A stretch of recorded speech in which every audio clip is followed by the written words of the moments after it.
and then click it again to mute it. There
Hey, Carol, can you hear me okay? I can, Tom. Good to see you. Good to see you too. How's your trip going? Oh, it's going great. We did our hike of 100 miles, and now we're in Edinburgh and having a great time. And what a wonderful city! Oh my gosh, if you ever get a chance, it's one of Yeah, the that'd be world's awesome. Did you say amazing 100 cities. miles? Yeah, yeah. This is a hike up in the Highlands, up by the Loch Lomond, the lake, the famous lake Loch Lomond. And some days we hike 7 miles, some days we hike 15. So my feet were pretty Oh my sore. goodness. I Yeah. can't lie. Yeah. No kidding. Oh my gosh. Well, good for you. Yeah. That's awesome. Yeah, it was super beautiful. That's So cool. I took the stairs up to the sixth nice. floor. Well, you keep training that. Uh, Keep training with those stairs. Other than that, I'm at like 0.0 for today. Well, you have a job where you put in a lot of hours, I'm sure. Yeah. A lot of desk work type stuff. Yeah. So taking the stairs is a good option. Yeah. Yeah. It suits me well, because it's on the sixth floor. Oh, really? Yeah. Yep. So it's, I take them up and take them down. And then You I know, try I to get oh, go ahead. Sorry.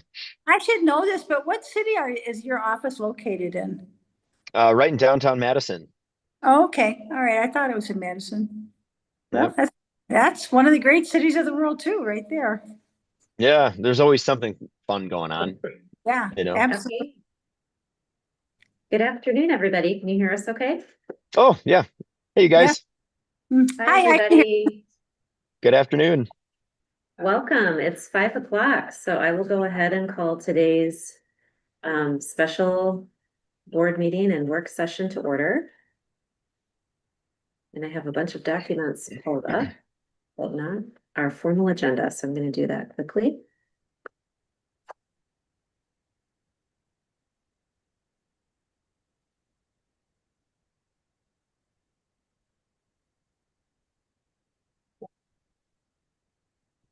Carol, thanks for joining remotely tonight. I'm happy to do it. Okay. We'll do a roll call. Please note that all directors are in person with the exception of Director Sand, who's joining virtually. And do I have a volunteer to read the mission and vision statements? I can do it. Okay, thanks, Ron. At Decorah Community School District, we embrace student learning and well-being as our fundamental purpose. We will, in partnership with our students, families, and community, make the world a better place. The mission of the Decorah Community School District is learning, thriving, creating our legacy.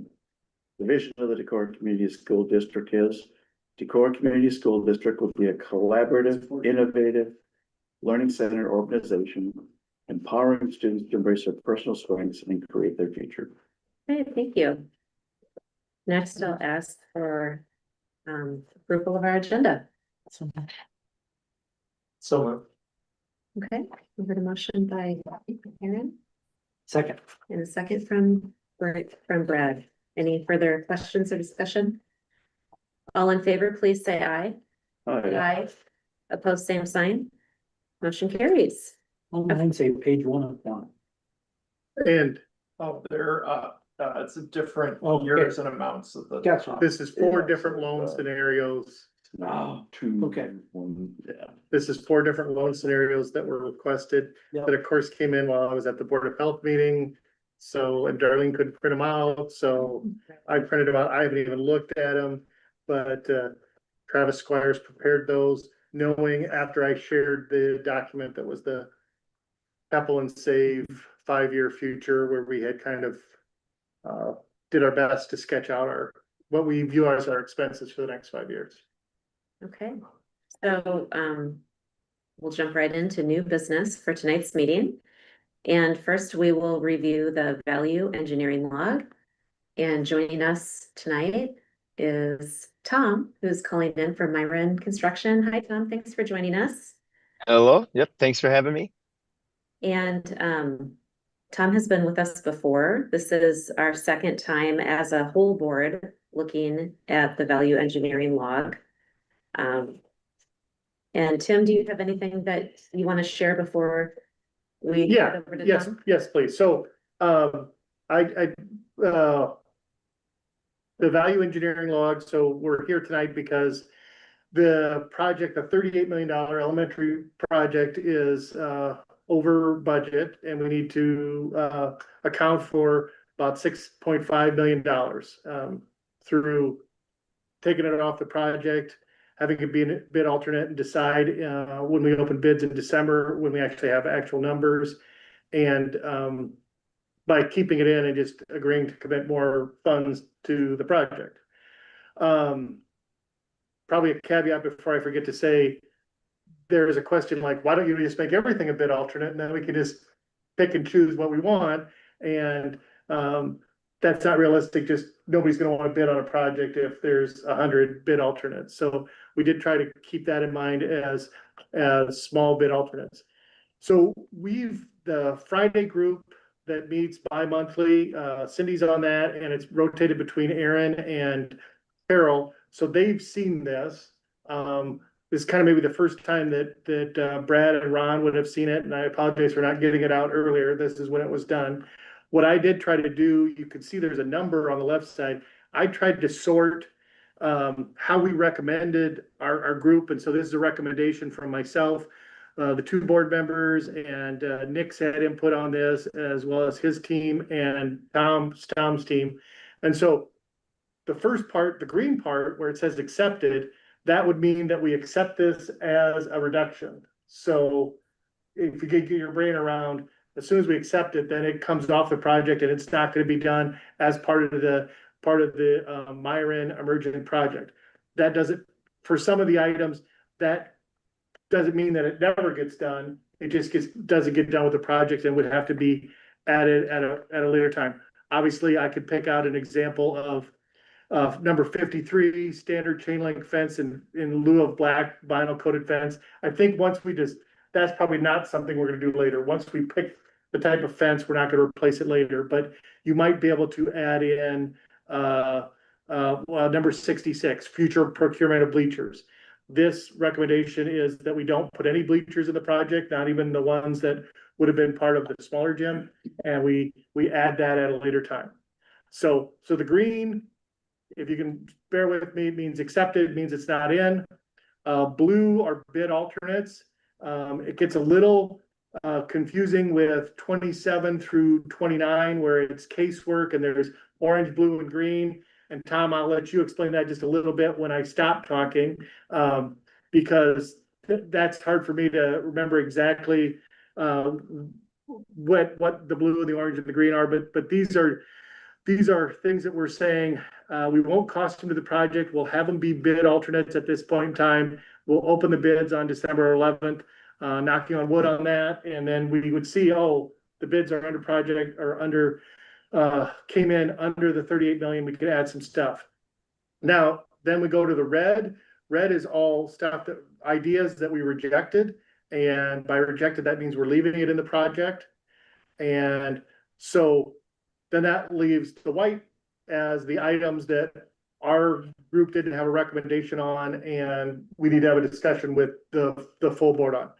Now, especially in fairness to Ron and Brad, who haven't seen this at all, I don't want to just gloss over the green and the blue and the red without having them have a chance to understand it. So that was maybe where, Tom, I was gonna have you just kind of walk us through those, not, we don't have to stop on each one because it is a recommendation for the team, but so we make sure we know what the recommendation is. And I have one thing to also add in, and then I'll totally turn it over to you, Tom.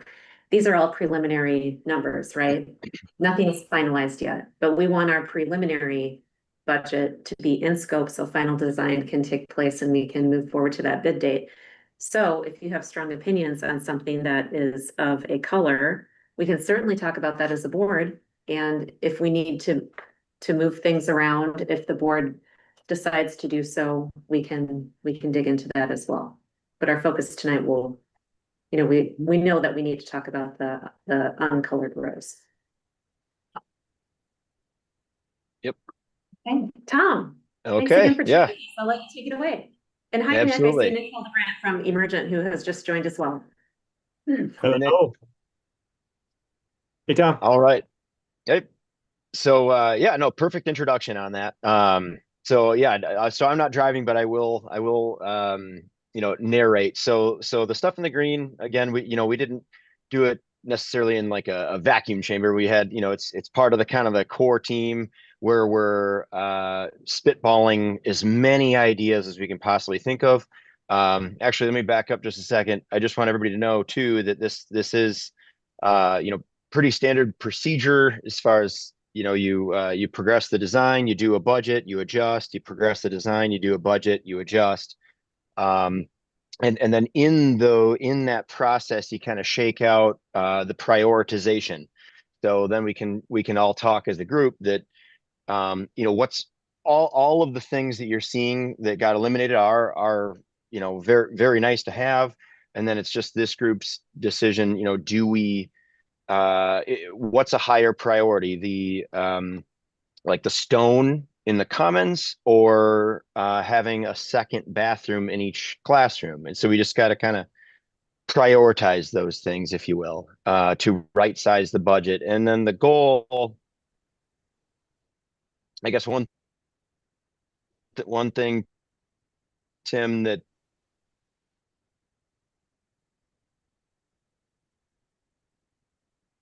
I think Oh, it's okay. we should mention too.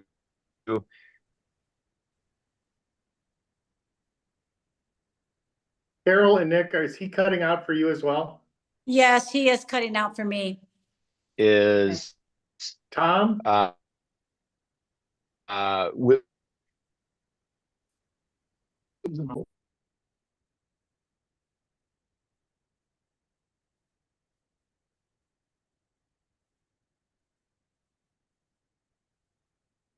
with everything accepted and everything, and I'll give overage down to about boil that 3 million. There you go. Okay, I'm gonna try shutting off my video. Let's see. Okay, can you hear me? Let's see here. I'm trying the. Hang on one sec. Okay, can you hear me? Okay now. Yes, I can.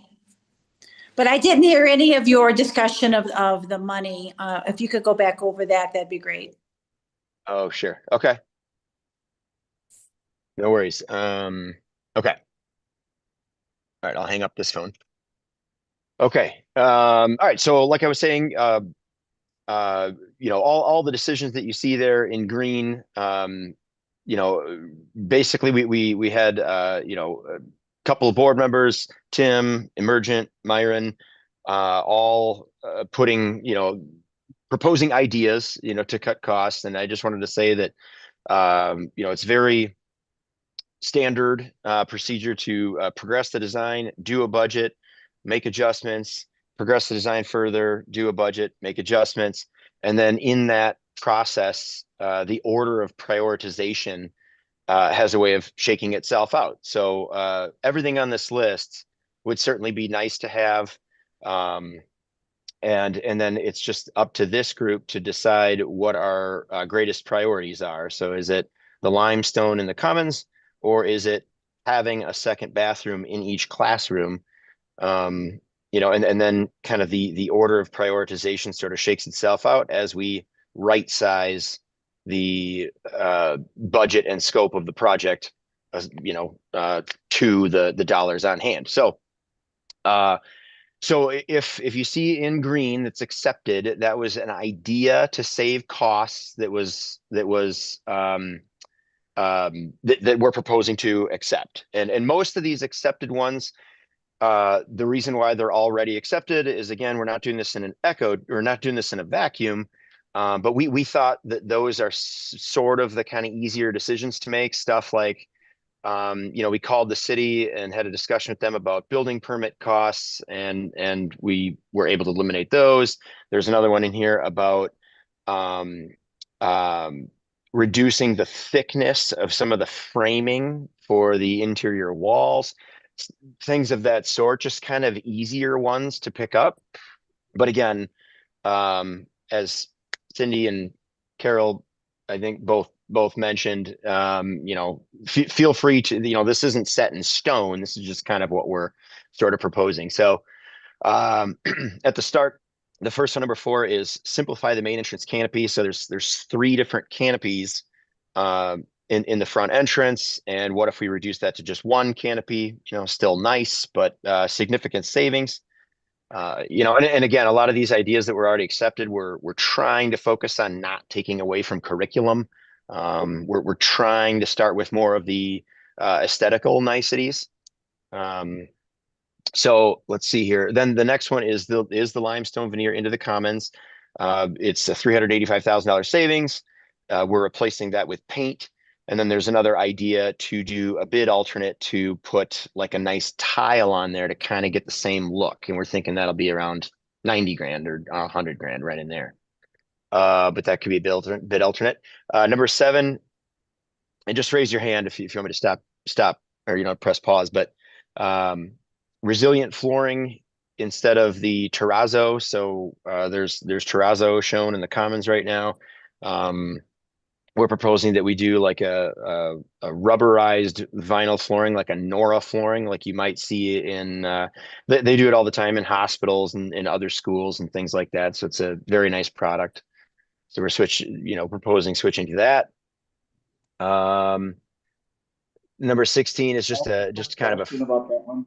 Oh, yep, go ahead. It mentions that high school has it as an example. Where is that?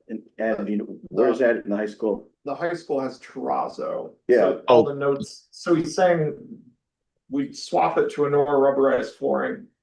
And then the back half of that is all talking about the terrazzo. So it's a higher upfront cost, but it lasts the life of the building. The high school has terrazzo. In the cafeteria. Also, as an example, yeah, I was gonna say, I don't know what this Nora is. Yes, thank you for the clarification. You're right. That is somewhat poorly written. What I meant there was the high school has terrazzo as an example. Yep, missing a word there. Yep. Yeah, because that's where the discussion went was, we'd like to learn more about the terrazzo. And yeah, so. Okay, number 16, stud back up in lieu of CMU wall in the early childhood wing. That's just a little bit of a framing detail inside the wall. Not a big deal there. Number 18. So basically that has to deal with the hard water loop for all the exterior hose bibs. So just given the water supply and the hardness of the water available, everything in the building is going to be softened. So it'll go through a water softener. But as many of us know, when you're watering your grass, it is better to use hard water, unsoftened rather water on the grass.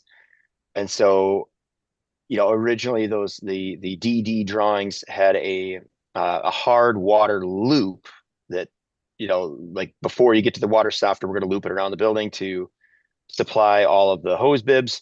So instead, what we're proposing is we'll do 1 hose bib right at the water supply before it gets to the softener. So you at least do have a main hose bib if you want to do some serious watering.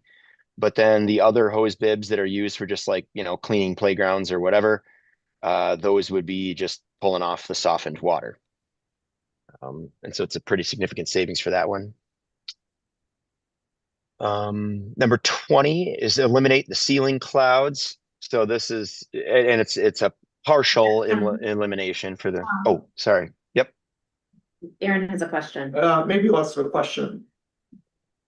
In looking over the log, do we want to skim a little bit more on the accepted side of things versus walk literally line by line? Yeah, well, Oh. let me. Sure. Questions about them instead of. Yes, Carol or Ron or Brad, is there anything in green that you want to spend time talking about? One thing later in the list. Later, but not green. Yes, I mean in green. Yeah. Go ahead, let's talk about it. Just a quick question, maybe for Curtis, the chain link fence, black and blue of coated, is there a significant advantage to having the vinyl coated? Well, that's a real good question. It's aesthetic, it looks good. I don't, with it being coated, I don't know if there's a more of a safety That's kind of what I was. kind of deal. But I don't know if there's any real proof of that, you know, that it's safer. It definitely looks better and it feels better, but since I've been here, nobody's gotten hurt on chain link fence, Yeah. so I don't really know if there's that much of a unsafe issue with it. That, noting if there's no price on it, I'm kind of thinking, why don't we put that as a bid alternate and, you know, if it's $1,000, then we'll do it. Yep. Okay. That I'd say because I actually got quotes for chain link fence at my house this summer, and it was like, okay, I'm assuming, well, the vinyl will be a lot more, and it was like, no, it's like a couple $100 for the whole thing, so I would consider it as a. That's all. Yeah. And that's an easy one, you know, to make a bid alternate for sure.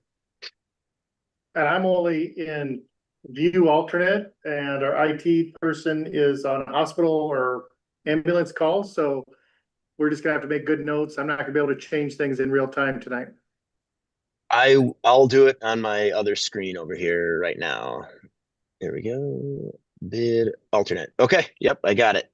Could I just ask, that was Curtis, I think, was talking in the room. Is that correct? Yes. Yes. Yeah, is Tori also there tonight? Yes, So- and also, go ahead, I- Carol. Wondering if they have any questions or comments about any of the items that are in green. Maybe specifically for Tori, the metal lockers for first and second grades and the ceiling clouds, circles and triangles. Was there any discussion at school about any of these? Do you have any reaction to that? Any opinion? Those are nice to have things. I know the metal lockers, we went back and forth about several different things. I think the concern with metal lockers were pinched fingers. But if we do an open concept, which I think is the plan, Tom, that sound right? Like the lockers Yeah, will be open? It's open concept in the early education, and then in the first and second grade, they have like a metal locker with a butcher block top. Right, but it's open. They don't have to open doors. The first and second grade would have doors on them, yes. So Yeah. the concern was fingers with those lockers and taking the time. I don't know if you've ever hung out with the first or second grader putting snow pants and boots on, but getting them out of lockers, putting them on, putting them back in, and making sure that they're not all over the hallway. All of those things were considerations in talking about what material we would use for those lockers in first and second too. So. I would say that's a minimal savings there. So if that is something that's important in the everyday life of a young child, a first and second grader, that might be something that we want to reconsider. Or is that number 35? Yes. 35. Actually, that one has to deal with the materiality of it. So like we had, and that was actually just a quick scope alignment correction on our side. So we had phenolic lockers in there to kind of match the early education. And the design was always meant to be metal. And so that was just a quick correction on our budget, actually. Mhm. And it was $90,000 savings, but yeah, we could And also what- revisit the whole door conversation too. What would item line 32 be? That was he said Tori was asking, what is line item number 32? I heard you say that this was an internal correction from the design team. Did I hear you Oh, correctly? that was on 35. For Okay. 32, what we're saying there is that we wouldn't have to necessarily make these lockers built in. They with these phenolic lockers, they could be considered more of an FF&E if we want, and that gives the district maybe a little more flexibility to kind of pick what they want and put it into the FF&E package, perhaps. That was kind of the idea there. But it's taking the lockers completely out, we would buy them separately. Right. That's what. Tom, do you want to try to share real quick so that you can make the corrections? Like I Yeah. can I'll stop sharing and let's see. Yeah, how about if I just allow you to? There there we go. Share and then there we go. We'll share my whole screen. There we go. And then just Okay, I'd make a request that, do you have the other one that's done by colors? Cause that goes a lot faster. Can you see the screen? Yes, would you be able to find the one I emailed earlier today that's sorted by colors, Tom? Yeah, Or- I can just sort it. He can do that. Oh, okay. Well, there you go. Great. Brad, did you have anything that you wanted to talk about in green? So. No. Aaron, anything you want to talk about in green? I mean, I think it'd be really nice to have a terrazzo floor in the building. I don't know what the lifespan on a Nora would be, but Would you want it to be a bid alternate? I don't know. And that's the question of, I don't know how important it's going to really be. I know the new floor that just got put in the building are working as terrazzo, and it is like night and day seeing a terrazzo floor versus a standard floor. Yeah. Okay. And so the question would be, this might be nicer, it might also be longer last. Oh, yeah. Like, I don't know what the lifespan on a Nora floor is, but if you put in, I know with terrazzo, you put it in, it's done. Yeah. Under Forever. the furniture. Right. Is that what you mean? It's under the, It'd be like in your common area, so the floor in the cafeteria, the floor outside of where the kids walk in the well, I building. think too, if there is something like this that we think like, we really want this, we'll have time to come back to it later. So we can edit as we go. And, we have a lot to talk about as far as budget flexibility or not. So, I would suggest, Tom, that we go ahead and make the floor as white, just to keep it, so we can think about it again. Okay. Or So And I wonder, Tom, I mean, this does, when would that be that we would come back to this to make decisions again and at a future time? Because this needs to be done soon. I'm referring to like maybe in a half hour tonight, as part of tonight's Oh. conversation. All right, no, I get that. I would- the- Back to the lockers, though, I'm not sure that we came all the way around with those with Tori, because that is something that I think really can make or break a day in the quality of a day for a young child. So I think that's something we really want to get right in this school. I think it's very important. And that was the one that they corrected in their side, number 35. Is it possible to make the lockers phenolic based on the design? So just a little, oh, go ahead, Nick. They can be phenolic. It's not going to stop probably the finger pinching. I mean, I guess I'd like to learn more if that's from like closing of the lockers or from opening. And there might be a way that we can look at the different types of metal lockers to find one that we think would maybe be appropriate for the first and second grade. The early childhood in between the pre-K and the kindergartens has always had open front lockers in those areas, and those are the phenolic ones. And the reason for the phenolic was a concern about moisture. And we did talk about other options to do that, but we also thought it'd be best to maybe have that one be, it's definitely something we can add in the future. And getting the actual space due to the distance that we have to make up here, this seemed like an easy one that we could reduce the price of the building with.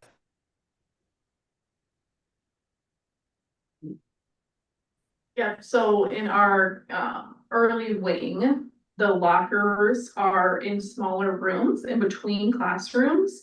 And so 20, well, about 40 wet snow pants from the playground can cause quite a smell, especially in a very small space. And so we talked about using those lockers in that capacity to prevent some of that aspect.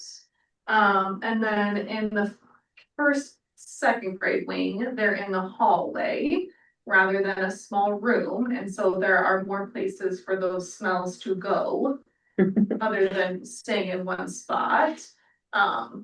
Just considering with the metal, I don't specialize in casework. So considering rust and things that, just durability of what first and second graders might have on those lockers, and certainly we don't want to purchase more in 10-15 years. I just don't know, because I'm not an expert in casework, but those were all things that were considered and discussed when talking about lockers. Okay. But we've got the correct design. Early childhood is like an open, like what I would call a cubby, Yeah, but the hallway for first and second is a shutting door locker, whatever the material is. Yeah, I truthfully cannot remember that. I know that we went back and forth quite a bit on deciding that, but I cannot remember what we landed on. But I know that the doors were, if there was a concern about the doors, that was the concern. But The concern was that we had them in the pinching pinch. fingers, yeah, instead of an open concept, Yeah. like. Okay, so if it was a cubby, there obviously no door, you're not gonna pinch your finger. Right. It seemed like there's really two separate issues here. Yes. One, Yep. what material do you make this of? And two, Yep, do you you're put a right. door on it? And I think in those meetings, we went back and forth on the doors probably more than the materials. Yeah, so Nick, do you remember where the team landed on during the conversation about lockers? Are you referring to the DD meeting with Nick and Patty? Just, yeah, our spring meetings throughout, Yeah. and I don't think, Nick, maybe you remember better than I, but I don't think that there was like a consistent consensus either, so. Yeah, right. Yeah, I would say that's probably correct. And you probably could poll all the teachers. It'd probably be different per, whether they'd rather have the lockers in their rooms and if they'd be cubbies or if they'd be lockers, and so that this is where we had landed, and we originally had metal lockers planned for in the hallway. It's not very often that we put phenolic lockers in, but I know that we talked about it with the younger age kids and with the boots, but it would happen with the first and second graders just the same, where they'd be putting their boots at the bottom of the lockers, and there's the possibility of it rusting, versus middle school and high school. When I look at the entire scope item list, this was low on my concern. Okay. Did you hear that, Carol? Yes, and I would just, I'm leaving this up to this decision, I think, up to Tori. She and the teachers here are the expert in dealing with 6-year-olds and 7-year-olds, so. I think they're bigger fish to fry. Okay, First one. so we'll leave it as is on the E-Log. And it's probably a good time just to think that there's not 100% consensus about What do you think? lockers, carpet. We as the charge for the board is to do the best we can for a school for the next There's 50 just a years. little bit of chop there for me. Okay. Can you hear us now? Yep. Now I can hear you. Okay, I'm, The lockers are still staying the same. yes, Yeah. Yep. Sounds like we're in consensus about. yes, I had said lockers are staying as it is, It's staying as is, meaning what they are on the. staying as it's accepted. Yeah. Okay, are we ready to move on to blue? Mhm. Okay, let's move on to blue, Tom. And Already? I will, rather than going, well, these are the bid alternates. And this is a short list. Is there anything that we, or where's best to begin? I would suggest number 2. Just thinking back to the number of years and failed attempts to take care of the area between the middle school and Carrie Lee before we finally got the turf down and took care of it once and for all. I would think we'd be ill-advised to eliminate the artificial turf. It's fine being a bit alternate, I guess, but speaking of snow pants and muddy boots coming back in, I think we would instantly regret after the first rainy day not having the turf. Well, and we talked about this last Friday, and I remember bringing attention to the land that is pictured on the west side of the playground versus the east side of the property are much different. So I think the problematic area is to the east near the tennis courts, where there's a natural spring and it tends to be dark and wet. Yeah, over there. Yep. But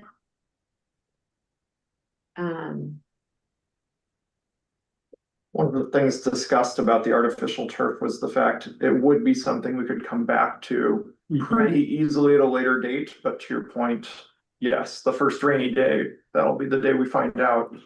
What does that really look like? My thought is, unlike the turf, the bleachers, some of those things, we're looking at 2 years before this building's operating. I think by the time we get to that point, we're gonna have the opportunity to have a lot of these things in place that aren't structural concepts to the building. So that's why I like it as an alternate, because it gives us a little more flexibility come bid day and say, oh, it's the summer of 27, we're gonna throw that turf in there before school opens. Right. But that's just my thought. Yeah, Is I mean, that- I think it's always safe to call something an alternate. Is the area where the artificial turf is now planned, does it have playground equipment on it? So the turf the- is this big rectangle here, and then the playground equipment has a different surface. It's like one of those rubberized, sort of meshy, like shredded tires all glued together, if you will. It's like Right. that. It won't affect the playground equipment at all. Right. So I mean, It's just a green space, but It's more about the other side of the building though.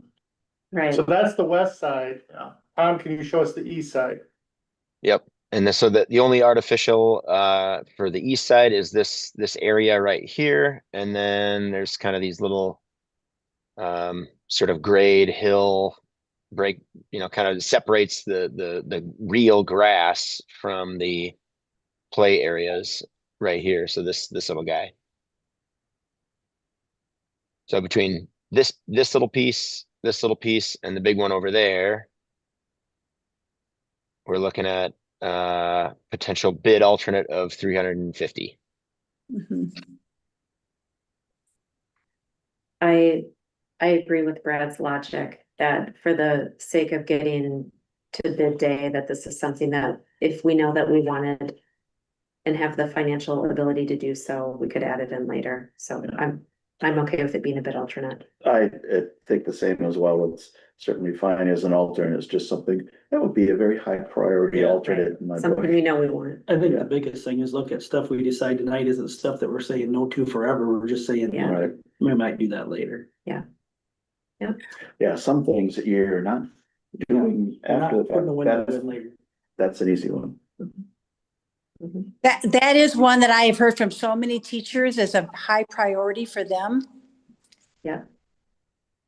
I mean, it just is. They live it every day in the spring that it's muddy and gross out there and kids want to go run around in the playground and it's muddy.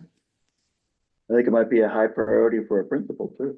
Yeah, I'm sorry, I'm trying to speak on the unspoken too, but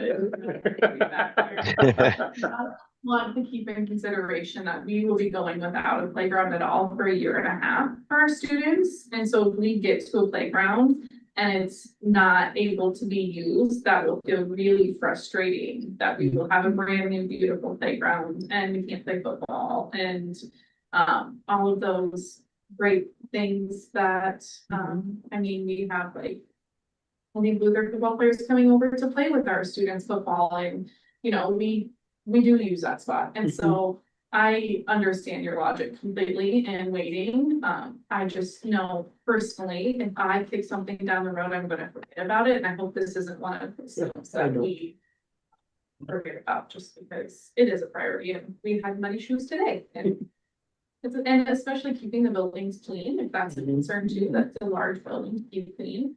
The easier way to keep it clean is to have not muddy feet dripping out.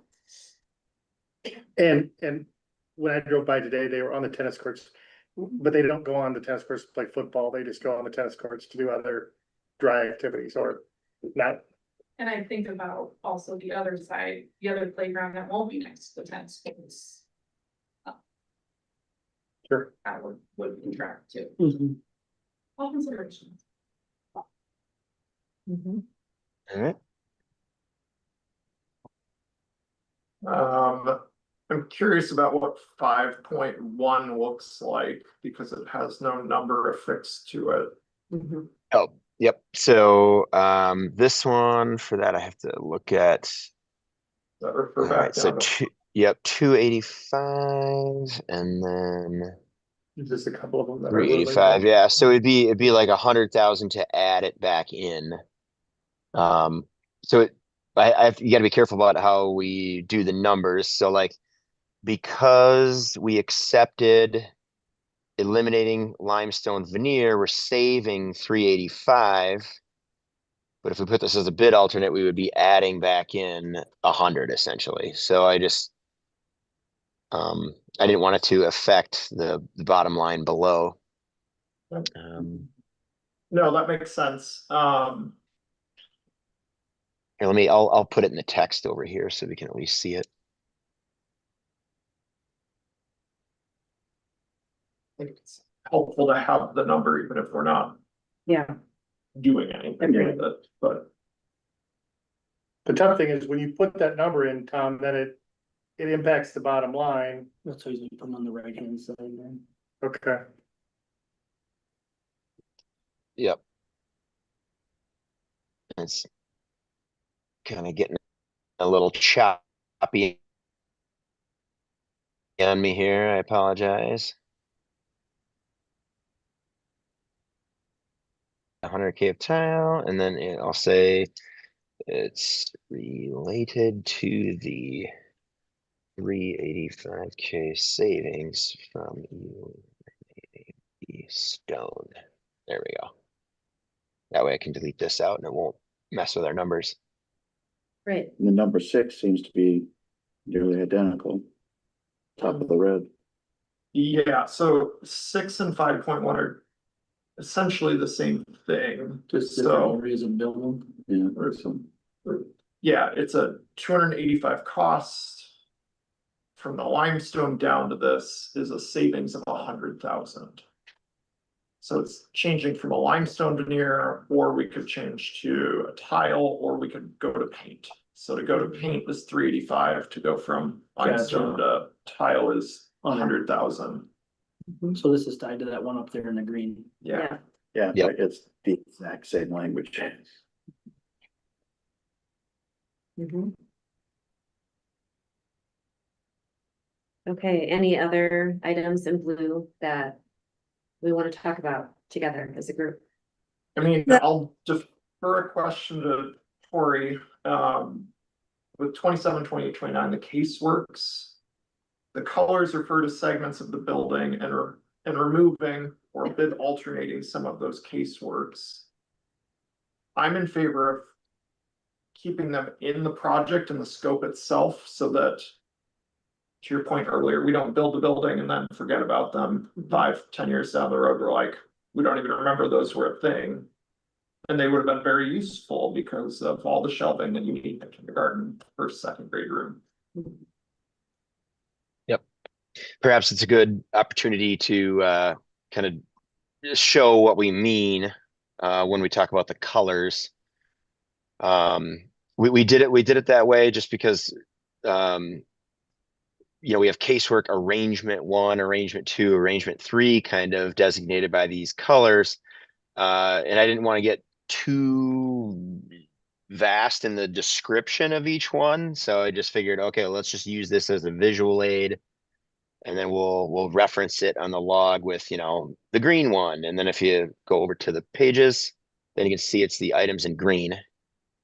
So like, here's an example. Here's the first grade classroom.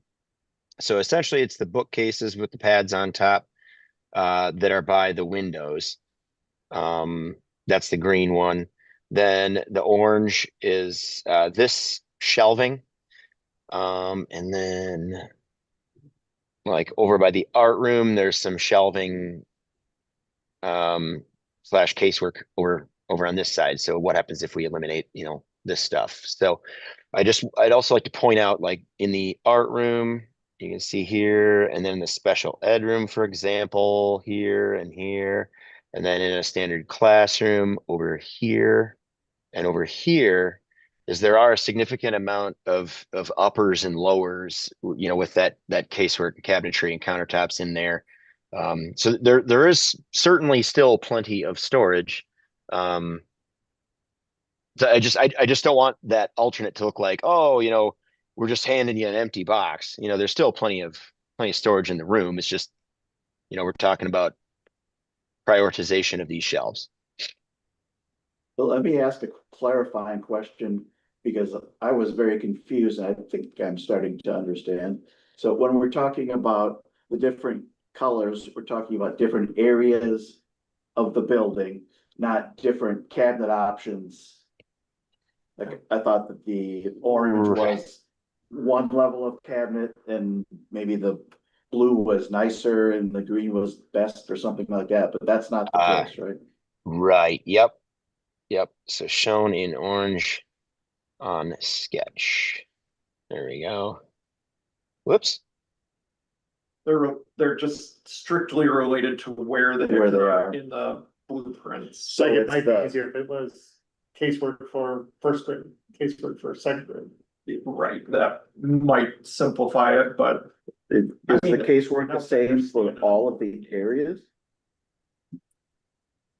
Or is It's like additional casework. So what, if I understand this correctly, Cam, what you're saying is there's like a standard casework, but then through the DD process, we talked to specific grade levels and there was requests made for additional casework. So we might say, oh, the level 2, 3 room is going to get this cabinet, and then we color coded it orange.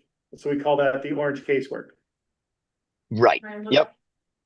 Wise, like the blue casework in arts and special ed was specifically requested to have more storage in there. Special ed wise, just to store items that maybe aren't used this year, but might be used with the student in the future. And then art wise, there's just a lot of things in art to store, right? When I looked at the green casework, that feels more like those small bookshelf areas to me with the cushions on top that students could sit on while they reread in the room. Would that be accurate? Yes. Okay, Yes. and we don't right now, and we're doing okay without those. Teachers make really safe cozy places for students to be throughout the room. And so if I were to think about prioritizing, and I also kind of hesitate a little bit with the orange, just because teachers were really concerned with storage space and wanting to make sure that they have enough space to store books and all the things. And what I know about a school move too is you're going to have to significantly downsize all the things that they have collected over how many years being in those classrooms. And so I think just thinking where those things are going to go, if they do choose to move that to a new building, and make sure that we have space in the classrooms dedicated for that storage. So Tori, if I'm hearing what you're saying, that the casework 1 and the casework 2, you think are priorities, but the casework 3 would be one that we could eliminate without there being an issue. I think that was a nice to have for classroom libraries. I think it was a nice to have, but I don't think it was something.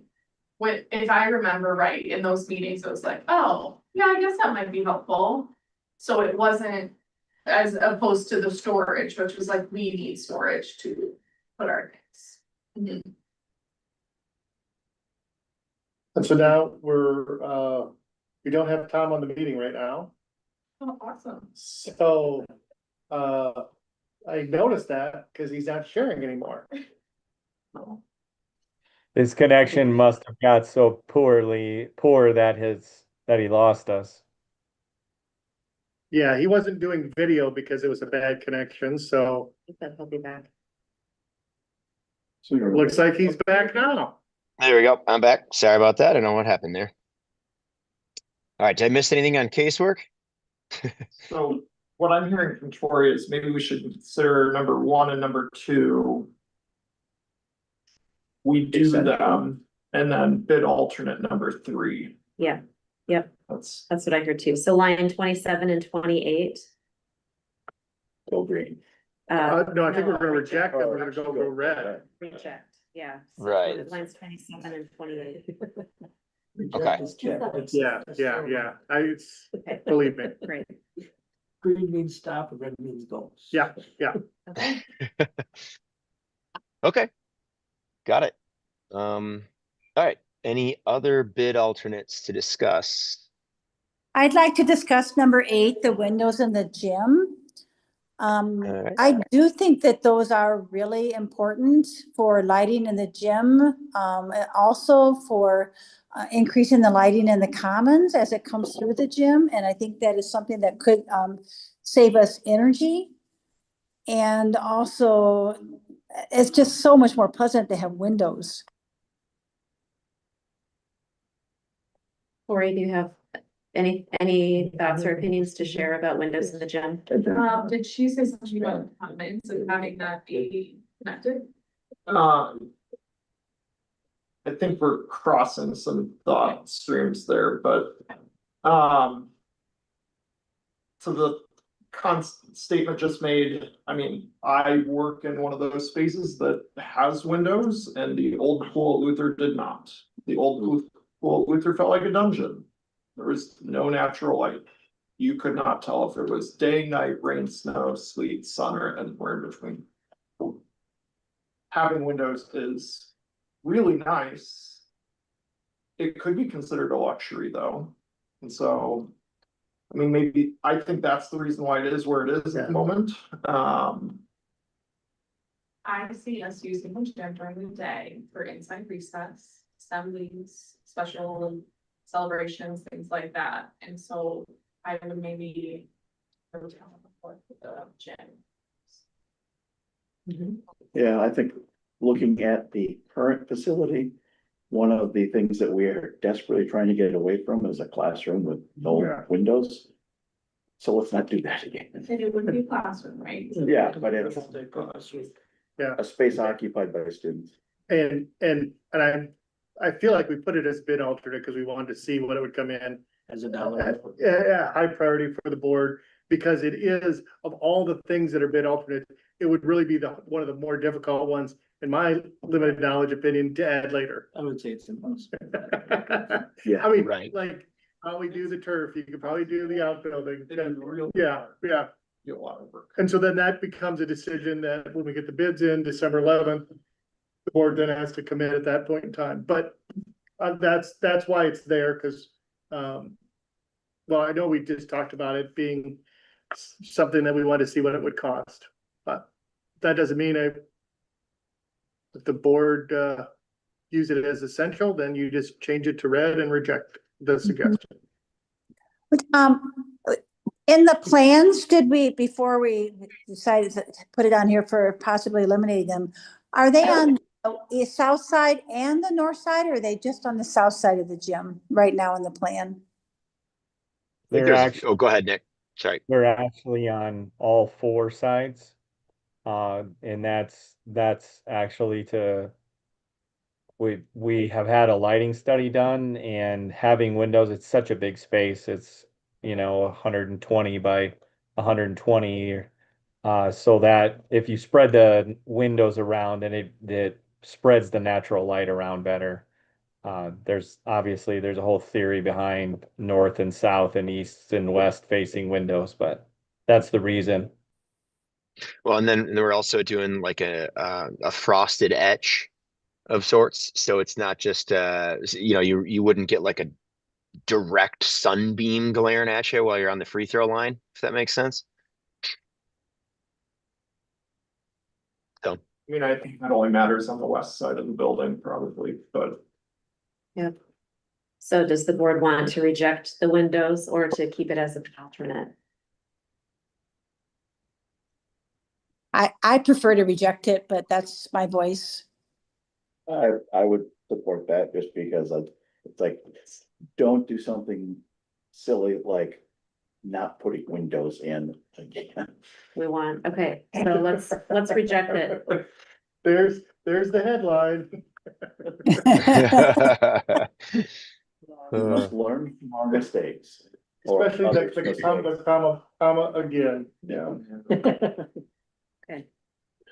Okay, are we ready to move on Did we to, move the casework, or did we leave that? What was the final decision in that? 27, 28 are red and we left. I didn't know when we lost Tom, if that got moved or not. Yep. Yep, it's right there. But that's the nice thing about having him do it live. We all see the same thing. Yep, yep. And I have the Excel equation set up at the bottom where if we do reject it, it automatically changes all the totals. So it's it's a working document. See what else. Okay. Yeah, no, if we can get right into the white ones. Okay. Okay. Yep. Let's the white section. Okay, Well, so are there for any red ones to possibly discuss. So, Tom, can we touch on a few red items before we go to the non-colored? sure.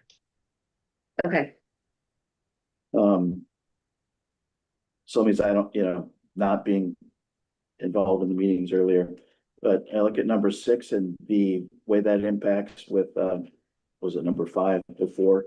Does this change based upon what we said 20 minutes ago? we're not having limestone, which is still true. Right, I think his question is, are we bidding for ceramic tile Or paint. Right, Mhm. I think that's the question. Yep. So, and to answer it, it's we went to paint, so we captured those savings. And so with that rejected one, it was kind of an either or. You either got to do 5 or you got to do 6.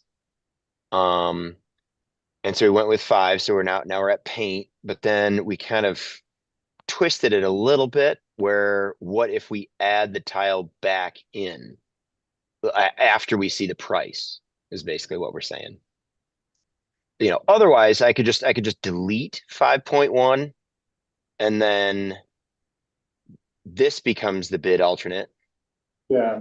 And then this becomes the rejected. Okay, now I'm understanding all that. Those three are all added together. Yeah. That makes sense to me. I think it makes sense because if you put it as a bid alternate. What he's saying makes sense, I'm just like. You put it as a bid alternate, versions. of the bid alternates. I assume that just based on the discussion we've had, it's not gonna be as a high priority as the turf. So it comes in as bid alternate, we see a number, we say, yeah, we don't need the tile, we're fine with it just being paint on the stone. So that could be a way to do it. I mean, I think that's the way we're doing it now. We just got a little confused because you had 5 and 6, and it almost is like a 5A and a 5B is probably what it could have been written as. Right, yep. Yeah. The numbers at the bottom wise, we gotta take the stone out so we can, improve the budget and then do we add tile back in or not, basically. Okay, Ron, what do you have next? Next one, there was, again, kind of the same thing I referenced earlier to the ceiling clouds, somewhere else, and I'm not sure if. Oh, so there's two sections of ceiling clouds. So there's, there are options to this. You could reduce it or eliminate it entirely. We've eliminated it entirely, so.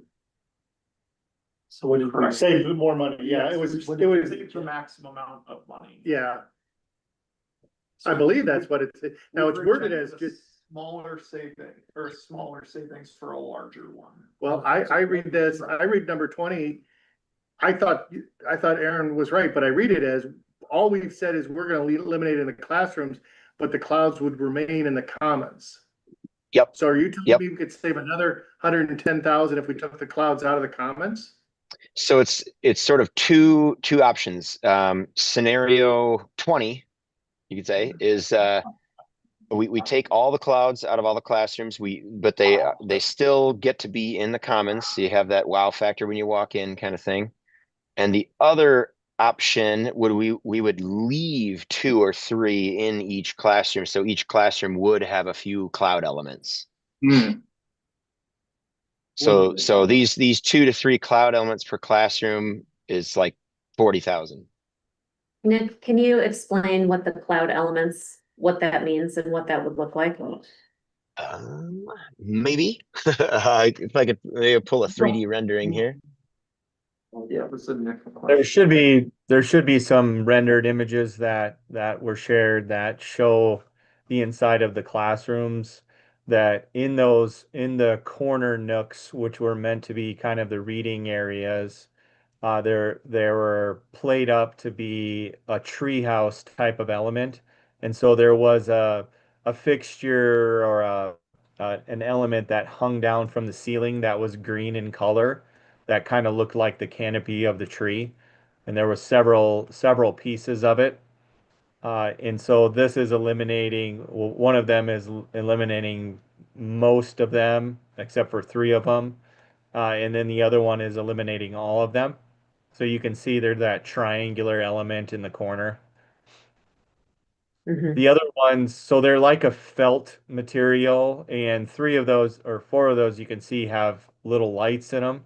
So those lights actually would light up that kind of reading nook, which we can put the lighting within the ceiling, which would still light up that area. It'll have enough foot candles, especially with the window also.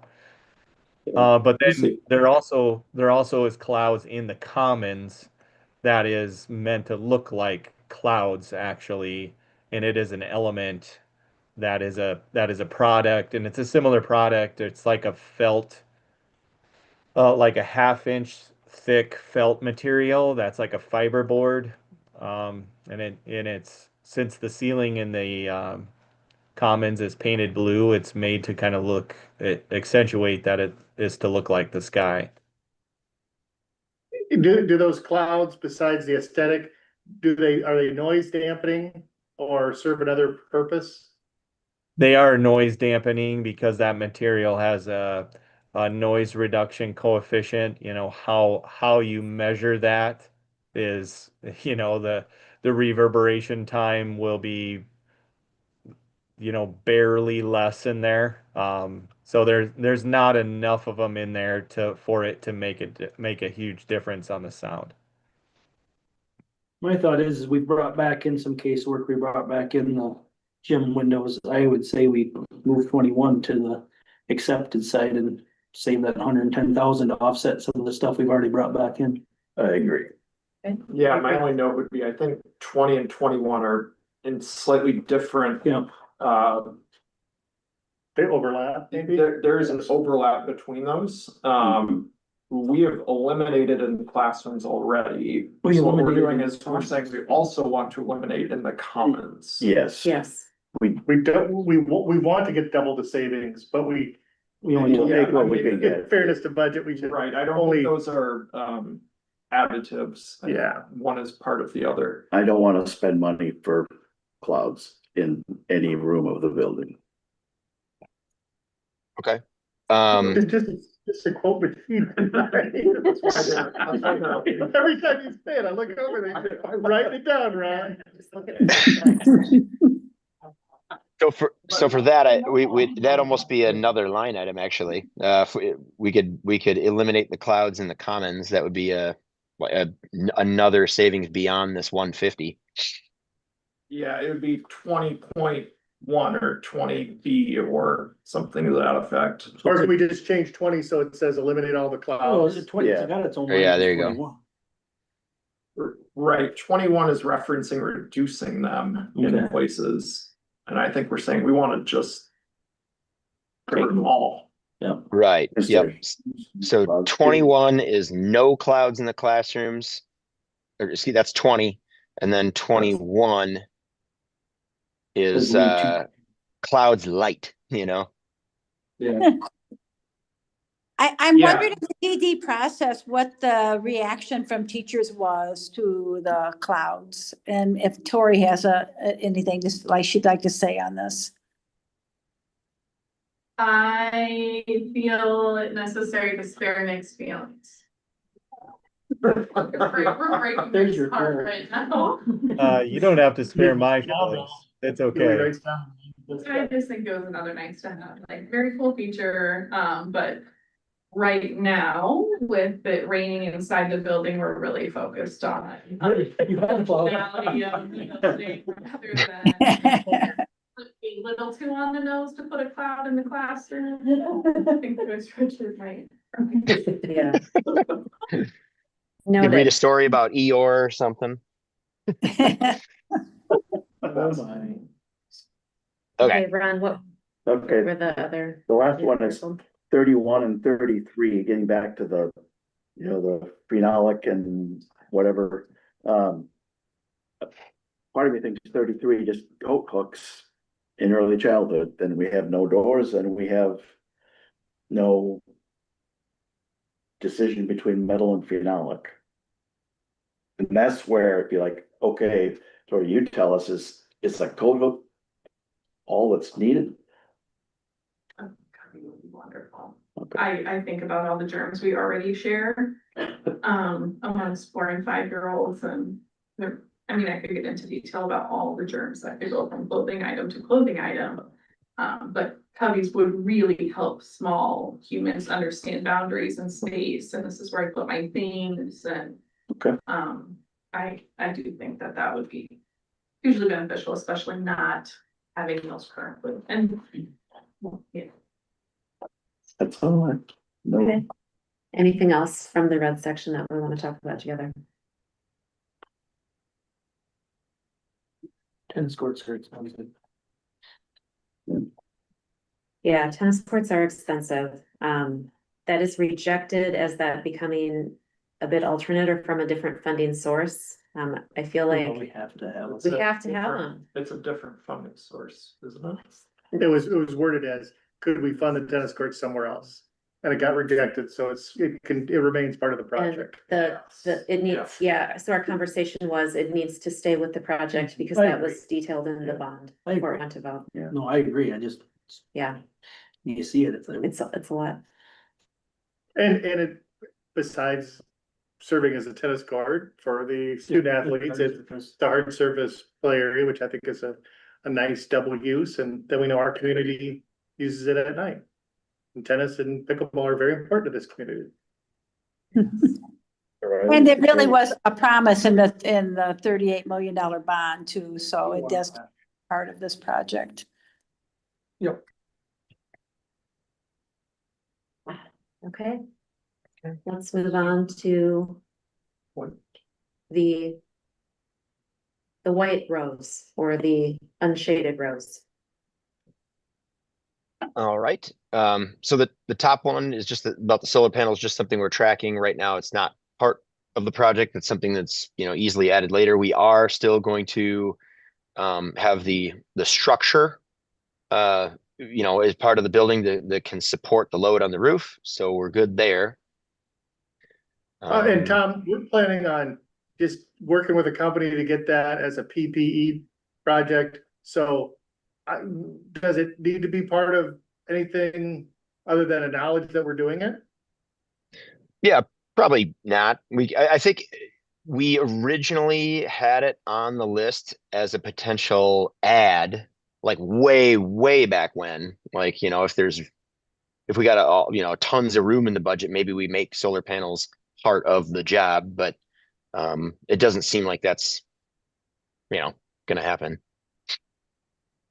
If there's Yeah, going to be if there's going to be a PPE partnership and someone else is going to put the roof panels on the panels on the roof, we need to know where they're located and how that gets integrated into the building.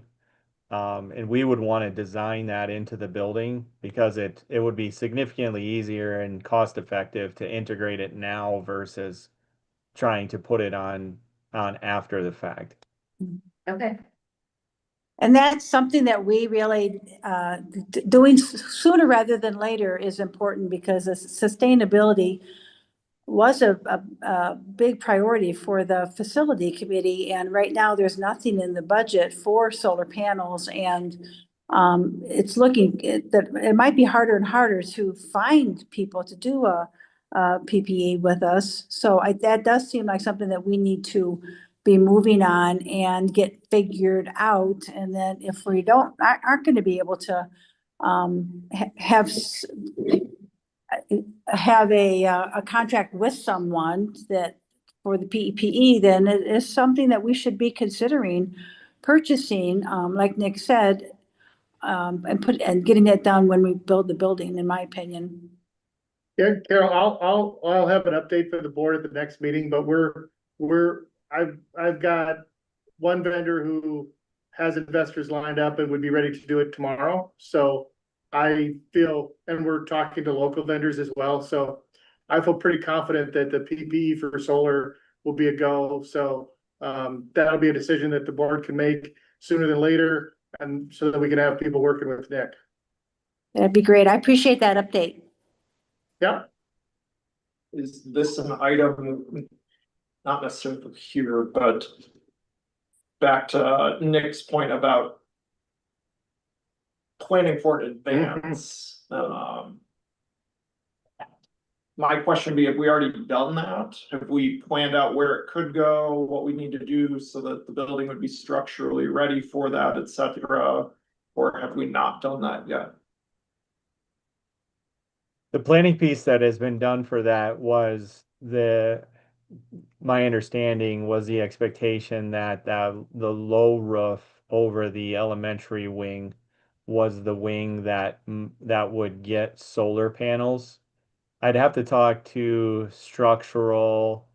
I can't remember if we created a diagram that showed the locations that could work on the roofs for solar panels so that they have a larger live load as they're figuring out the structure for that.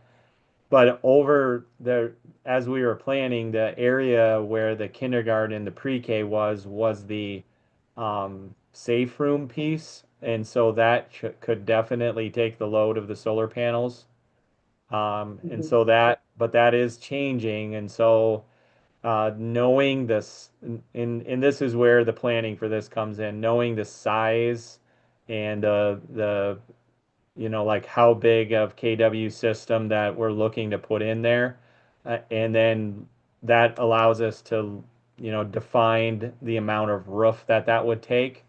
And so that is the steps that need to be taken. But then beyond that, if it's a PPE partnership, I'm assuming it means that the district is going to consume the electricity, which means that the gear and the transformers and stuff that's needed to switch the solar power, the voltage from that into usable power within the building needs to be integrated.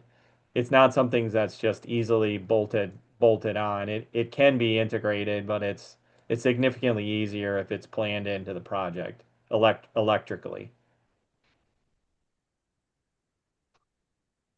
Thanks, Nick. So I'm hearing there's still some work to be done in that aspect. Yeah, but yeah, I know that Tim is, like he said, is actively talking with two, so that should come together. My very uninformed opinion, I think that should be able to come together really quickly, but we can definitely, we know the questions to ask now, so. Thanks, Nick. Yeah. So Nick, is that something that we still, or maybe you need to talk to the engineers at Myron about, and just to see if that is part of the plan? I guess I'm not sure, I like structurally for just where the panels are gonna be and how to integrate that in. I guess, I'm not sure I'm clear on the answer to Aaron's question a little bit ago.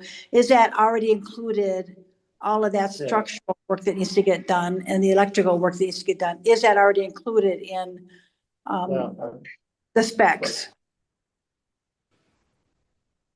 Yeah, I'm a bit unclear on it myself. Obviously, you can put solar panels on existing roofs, and it is dependent on the way that the solar is designed. Like if it's attached to the roof, if it's just floating on the top of the roof, it depends on the type of roof. It depends on how much load the roof can take, but not every single square foot of the roof is appropriate to put solar panels on because of the height of the gym, and then like spans that we have on the building. And so when you say you want solar panels on the building, does that mean you want every square inch of the building covered with solar panels?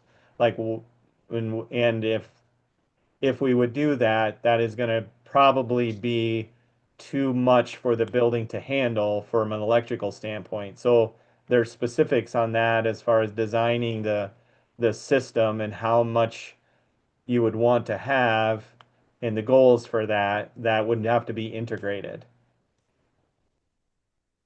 What's the process for designing that system? Like where do we go from here to do that?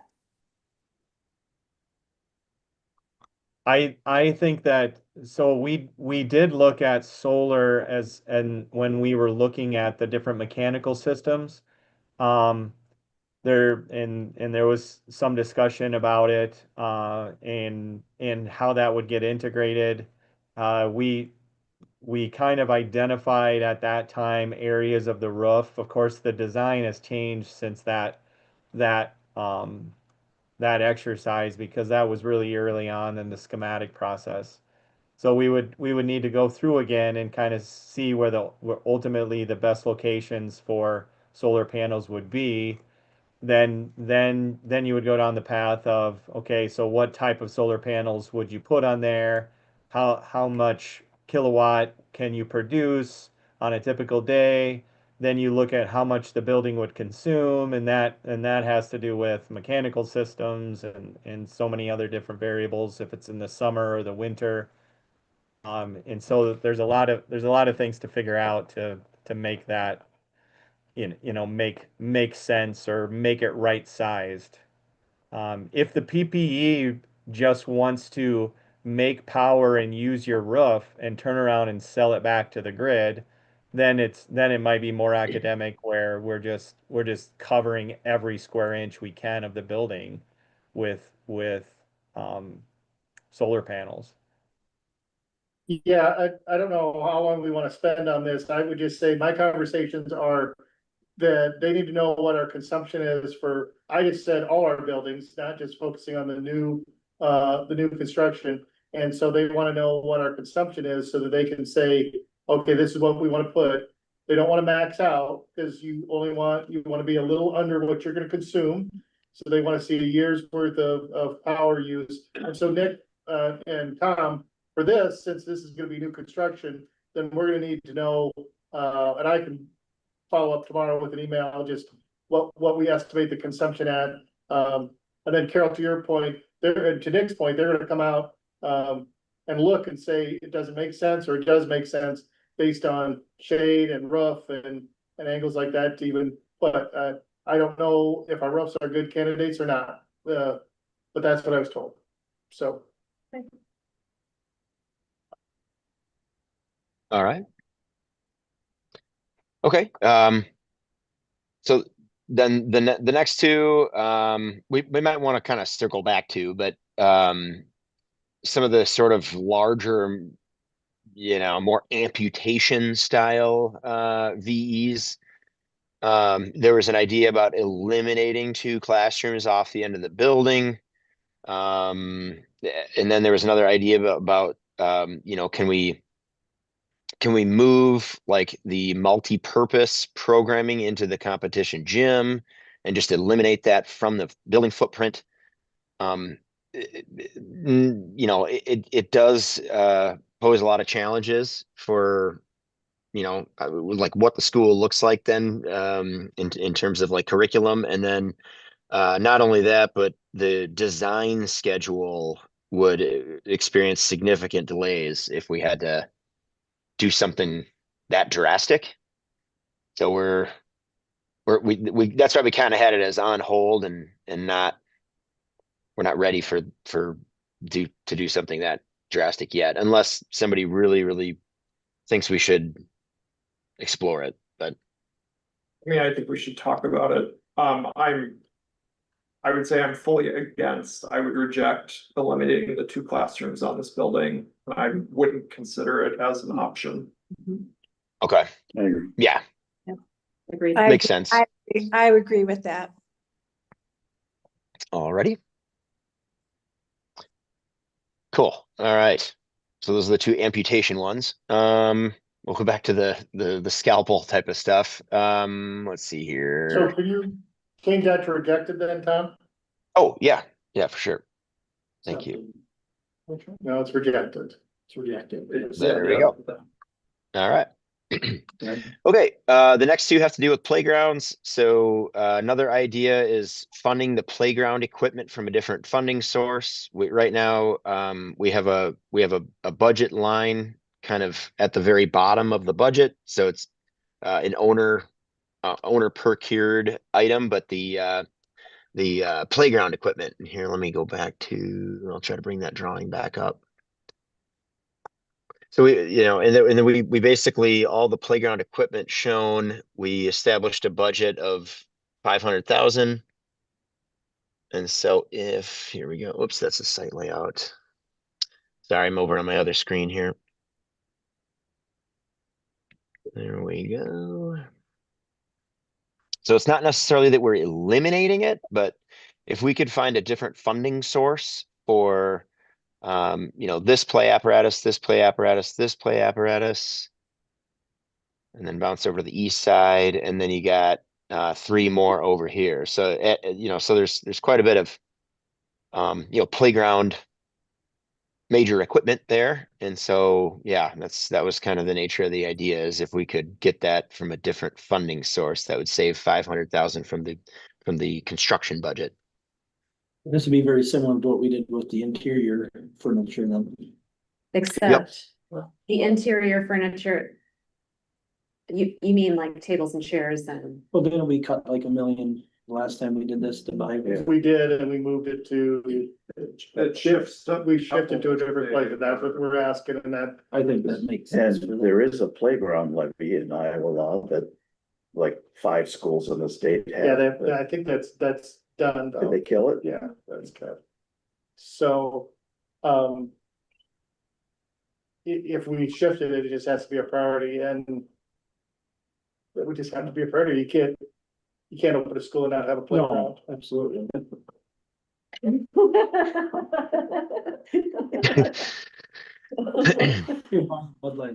Yeah, well, I wanna be on the positive side. I wanna be against clouds like some people are. Yeah. No, Yeah, I mean, I'm fine with shifting this to a different funding source.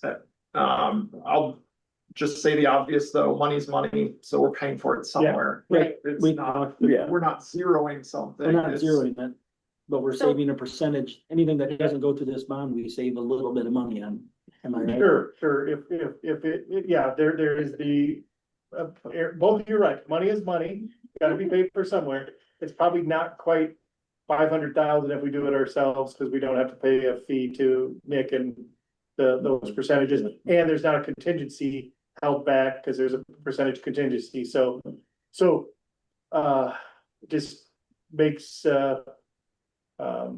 yeah. We still have to keep it in our budget when we go to the Oh, next, for sure, the next side to look at our pebbles saves. Yeah. Yeah, Right, I wonder, I know that we haven't spent much time either in our board meeting or even in the Friday meetings talking about specifically what is on the playground.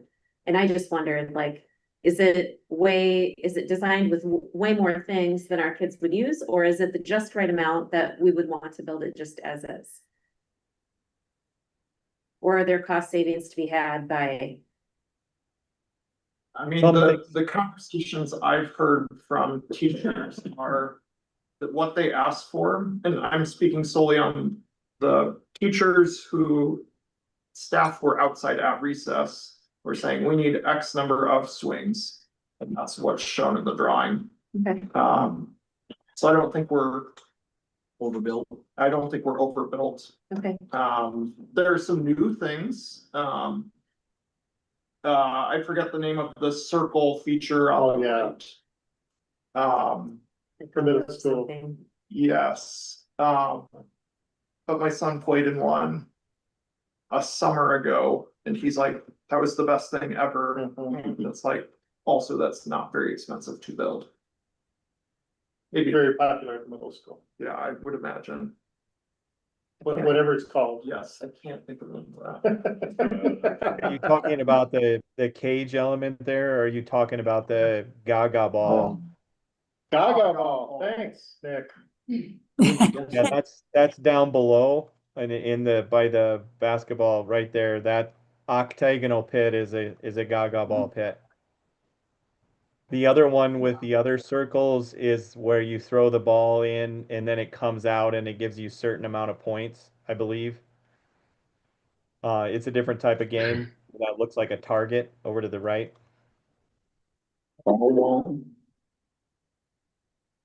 That also, it's a name, but I didn't think what it is. And he is really specifically the swings were the number requested by the committee that we met with several times on the playground areas, and so the swing amounts are what was requested.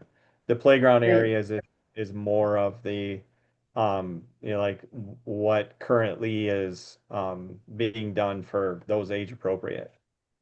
Yeah, So Nick, if we did, and Tom, if we did our own funding source, then what that would mean would be that we as a district would have to bid that out ourselves and to find the companies who would install that for us. Is that right? And then we would do that at a different time after the playground is already put into place? Like, is this practical for us to have a different funding source?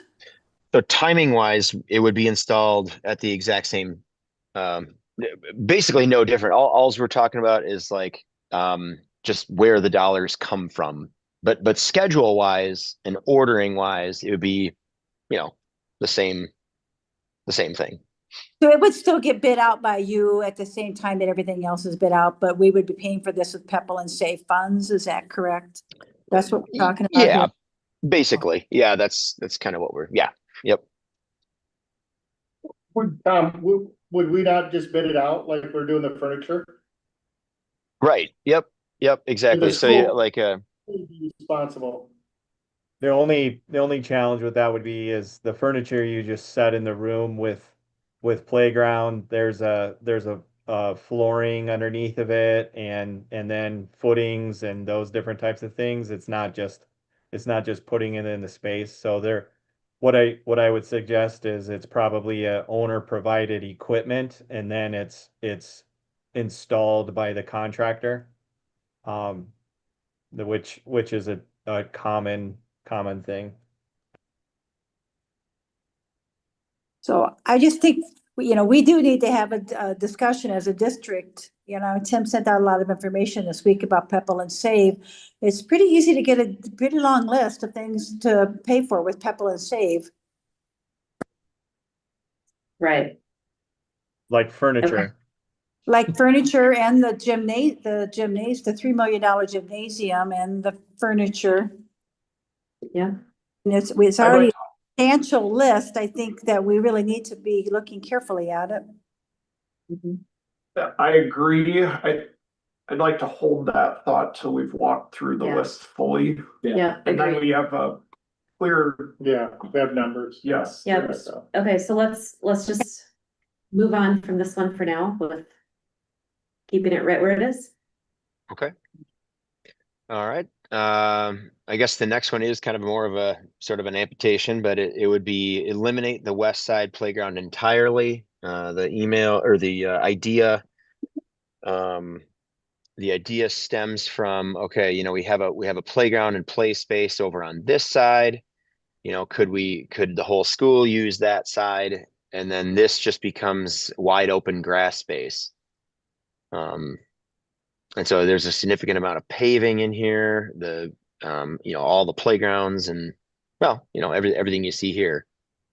I'm And gonna to- guess of someone in the room who would oppose this strenuously. Would we design the playground for 4-year-olds or 8-year-olds? Because there is a significant difference in It would have to be for the 4-year-olds, right? correct. But that has to be fenced and There's regulations for preschool playgrounds. Mhm. And we talked about that at a previous meeting. So if we eliminated the west playground, could all of those requirements be met on the east side with that wide range of ages? And then if that's the case, then you're saying there'd be an area for our older students and an area for our younger students? And then a way to keep our younger students off the older students. Yeah, That's kind of, I maybe wasn't real clear, but Nick or Tom, did you hear Tori's question, or can you answer? Would all those ages be able to have their needs met and safety requirements met in this one location to the east? I think the design probably would have to change from the way it currently is.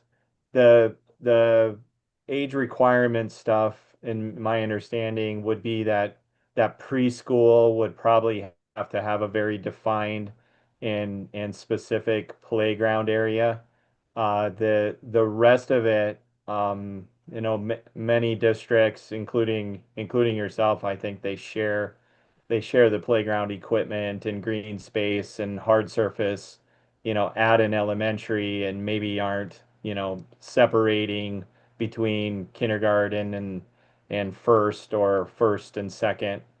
Um, so I think it could be done. I do think that the equipment that's on this side currently that's planned, those three pieces of equipment separate from the swings, are kind of specific to younger age. And I believe the one up on the north side here is a pre-K type of play structure. And then the stuff on the south is more geared towards kindergarten, but I would guess that it's probably also could function for first and second, but it's probably not as challenging as the two devices planned for over on the other side. The the other side, if you look at that, has the, basketball courts, quite a bit of hard surface, and then, four square and stand around space, and then it has the large green space, which is the turf. If you compare the amount of hard surface over here, though, compared to the amount that's at the tennis courts, there's probably more space at the tennis courts than there is, which you can't really see, than there is on that other side. So there's definitely an adequate amount of hard surface space over there. And so, uh, like, I understand all these are hard challenges, but we're trying to if we were trying to get to a dollar amount. And so that's what was put in front of us. And so we're just bringing all the options that could make it. Yeah, I don't know. I guess I would be really disappointed to totally eliminate that west side Yeah. playground. This project is for this age group of kids and we want to meet all the physical needs for all the kids. And those big second graders are gonna need that. Yeah, even as large as the potential savings are, I don't think this is viable. Concur. The challenge, the challenge as we work our way down here, I mean, needing to get a larger dollar amount, and maybe there's other funding sources, and that's not a concern. The some of the other challenges is we do have an underground water retention or water detention system under this side of the site, which takes some of the storm water there. And so the reason that we're having to do that is that we're using up all of the site for play and tennis and drop and parking and but we are required by the city to have water detention. If we were able to eliminate some of these things on this west side and grade it in a way that it could become a retention or detention type of space, it's probably saving, the $1.5 to $2 dollars that need to be saved. Yep. It's like, I don't think having a pond next to a pre-K two building is the best choice. And I would wonder if that would probably not get approved by zoning, Yeah, Yeah, because the city has plans for that to be a place based out of retention pond. Right. Well, I mean, there's not a city retention pond is- there right now. the city is the one with the requirements, so it's not that it should be practiced around the entire city to have water detention. But Right. I do understand what you're saying, but I mean, Well- I think what we're all saying is the same thing, though, that 11 should probably be rejected. yes, Yes. yeah. Okay. I'll change it to rejected, and the next one has to deal, maybe this one's easier because it doesn't affect doesn't affect curriculum much, well, at all. But just given the economic conditions of our times, Allairs and Associates wanted contractual language to deal with tariffs. Obviously, so the way it's going to work is we'll take the scope to bid day. We'll bid out the job. Tom, Yeah. we've approved this as a board, and I know we negotiated this for a while. I did explain to the board that by approving this, that the Myron portion of the risk is then charged back to the project, so it essentially goes from a $38 million project to a $37,670,000 project. But we get that, so we're gonna just reject this and move on. Oh, okay. So we're keeping this language in the prime contract then. Yes, we've approved that on Monday, so you should Okay, have so gotten a copy of that signed contract, but if not, we'll check on that. yep, I did. Yeah, and so okay, yeah, I'll go ahead and hit rejected. I guess the line item was if we want to take the executed contract that's all, good and ready to go, and we could do an amendment to strike it if you wanted, but we can. There we go. All right. Okay, the next one, here, I'll bring up a drawing again, but this has to deal with the tornado shelter, and I'll kind of show you where the tornado shelter was slated for and where it would be now. Okay. And just to be just a little more specific with that, this is not a total FEMA rated storm shelter, which in doing a storm shelter, and I believe that we've gone through this a couple times, but in doing a FEMA rated storm shelter, there are specific requirements you have to meet to be FEMA rated, which includes ventilation, because there's an expectation with the FEMA regulations, because it goes from tornadoes to hurricanes. There's an expectation that the occupants are going to stay in the space for hours, if not possibly days. And so there's regulations for ventilation, toilets, and that type of stuff. This space, being that it's in the pre-K, which is in the green, has toilets in it, so it's meeting some of that, but it will not have the ventilation requirements. And there's some other pieces that go along with that, with signage and those types of things. Just to be clear on the design of this. It's similar to the one that was designed for the high school, which was a storm shelter, but not a safe room, tornado safe room. It will have walls that can take the direct hit, similar to a safe room, but it is not does not meet all of the requirements of the FEMA 360 rated shelter.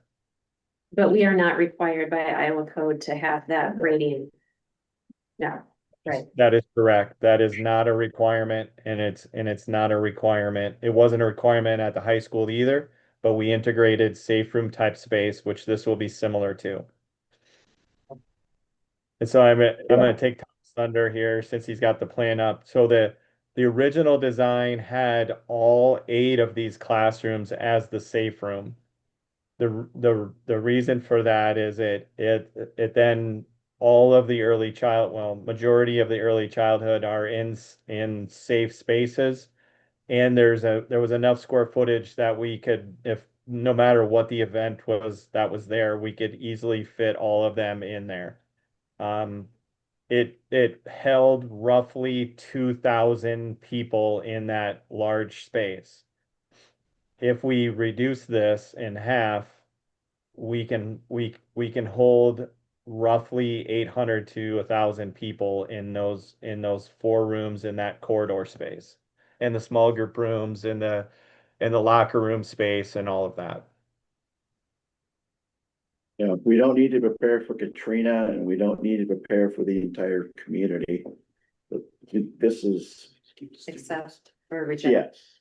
I get mixed up on the. I think it's green would be accepted. We want to reduce it as suggested by the. We're accepting.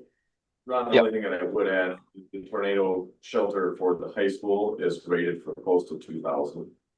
In terms of where the space, the number of people that it can hold.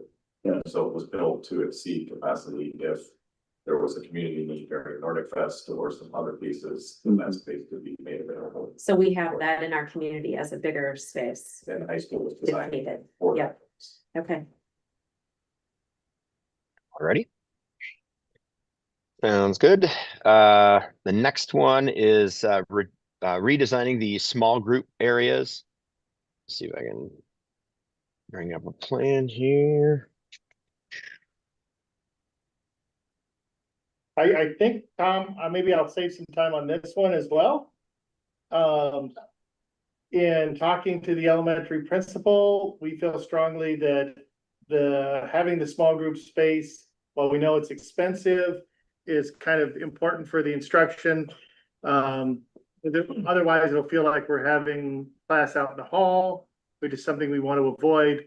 Although we've never had halls this large, but Tori and I have both worked in schools with larger halls, and we know that that's not easy. So we would make this one red and reject it. Okay.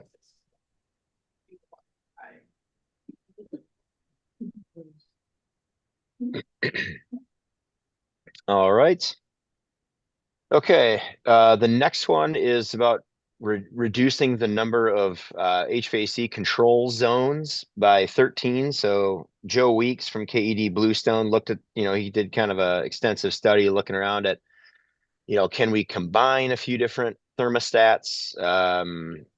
Like the small group rooms is another example where the original design has these small group rooms on their own thermostat.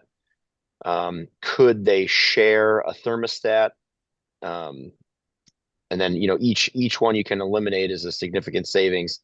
I don't know exactly which ones Joe eliminated, but the small group rooms is one of them. Taking, some of these offices and making pairs, for example.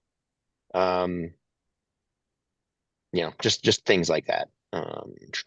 Curtis, are you following what he's talking about reducing the zones, and do you have opinions about that?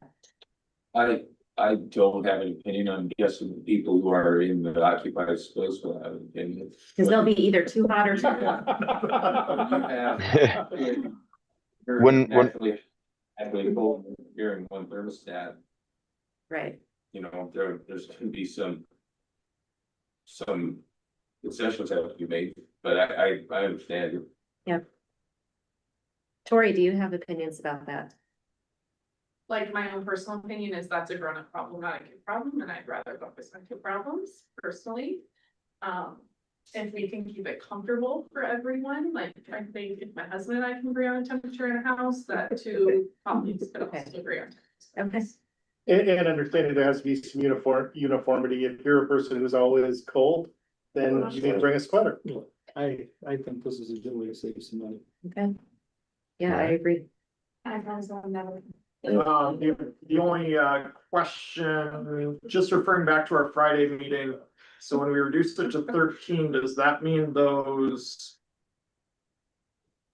I'm forgetting the term, the small spaces, does that mean those are off of, those are running with the classroom? That's the question Yes. I'm asked. Because we talked about Yes. that from what might that room eventually feel like? Smaller, people inside it. It's not running off of the same regulations, so could that room get? Right. Yep. hot? So when we asked Joe Weeks about that, he said the only time you'd run into issues is if, imagine, you got like 6 people in this room and it's starting to heat up. And if there's nobody in the first grade classroom, it's just completely empty. You might want some cooling in here, but it wouldn't be calling for cooling because the thermostat's in the main classroom. So if this space is empty and this space is completely full, it might get a little warm. And that was his, I guess, response to that. If the first grade classroom was empty, you could, and you were hot, you could move into the empty room. I guess so. A little bit of a tough example. I do think it has to do with it's just if there's a large load in the small group room, or if it calls for a whole bunch of heating in the first grade room, and you go in the small group room and you might actually have 3 or 4 people in there and it calls for cooling, you're going to have a challenge that way. And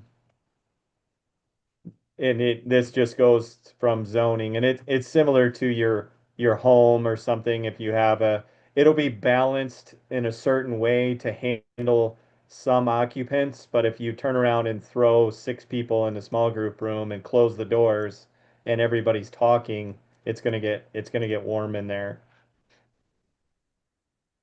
But isn't the time period that people would, even if we got a relatively large group in the small group room, they're not gonna be there all day. Right, like 20 minutes. Yeah. 20 minutes. So I don't think it's gonna have time to really create variances. Okay. My question's answered. I think we've all agreed to accept that. Okay. All right. One clarification up there, it says reducing by 13. How many does that leave? I think we're in the 50s, right, Nick? Wasn't there like 56 zones or something like that? I would say that that's probably correct. It would be nearly every room um, within the building, and some places like the hallways or the commons might have several zones. So yes, I would say it's probably in the 50. If you take all the small group rooms, that's already two, four, six or seven at least. So it's at least half of those 13. And then I think there was some, like that collab zone in the hallway or the two collab zones in the hallways maybe had some different, maybe the library had two zones instead of one. It's some of those types of things. And then I do think it has to do also with some of the front office spaces that he maybe was ganging two offices on one thermostat instead of one for each. This is where that gets the small group rooms and offices is where this starts to get expensive, to have so many zones. Um, because it's a separate mechanical unit for every single room. And so if we eliminate a thermostat, we're eliminating one of the VAV boxes and controls. So Nick, would you have an estimate on how many zones we currently have at John Klein? Yeah, a really good question. This is gonna blow the this is this is gonna blow the John Klein mechanical system out of the water. Yeah. Okay, let's move on to the next item. Right. So yeah, 48, eliminate the social stairs. And then, essentially we would leave the bathrooms under it and a stair, a functional stair to the north. You would just here, well, let me see if I can bring up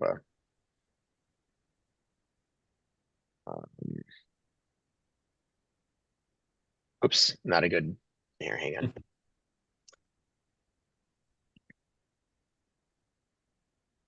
Bear with me. While you're finding that, I might use this as an opportunity to ask the elementary principal if she has strong feelings on a social stair or not. The risk of, again, hurting Nick's feelings, I do not have strong feelings. I just wonder how we would utilize it, and that would just be like, we've never done that before, so I don't know how we would utilize it. Sure, we find something, but I can't think of like functionality, the need to have. Yeah, it's really hard. It's really hard to understand how you might use a space if you've never worked in a school that would have a space like that. And I think about the bleachers we have in the gym, like, Yeah. and So you wouldn't necessarily need this, the social stairs. I always imagined it as, I gave the example of Shanna Putnam Dibble in the FEC group where she'd be standing on the social stairs, addressing the crowd below. But we have large, like you said, the gym could be that auditorium right. space. Still be stairs. And there will still be stairs. There would, yeah, so tell us if the social stairs were removed. What would be there instead? You said the bathrooms would remain and there would just be a staircase to the north. Yep. Yeah, Oh, good.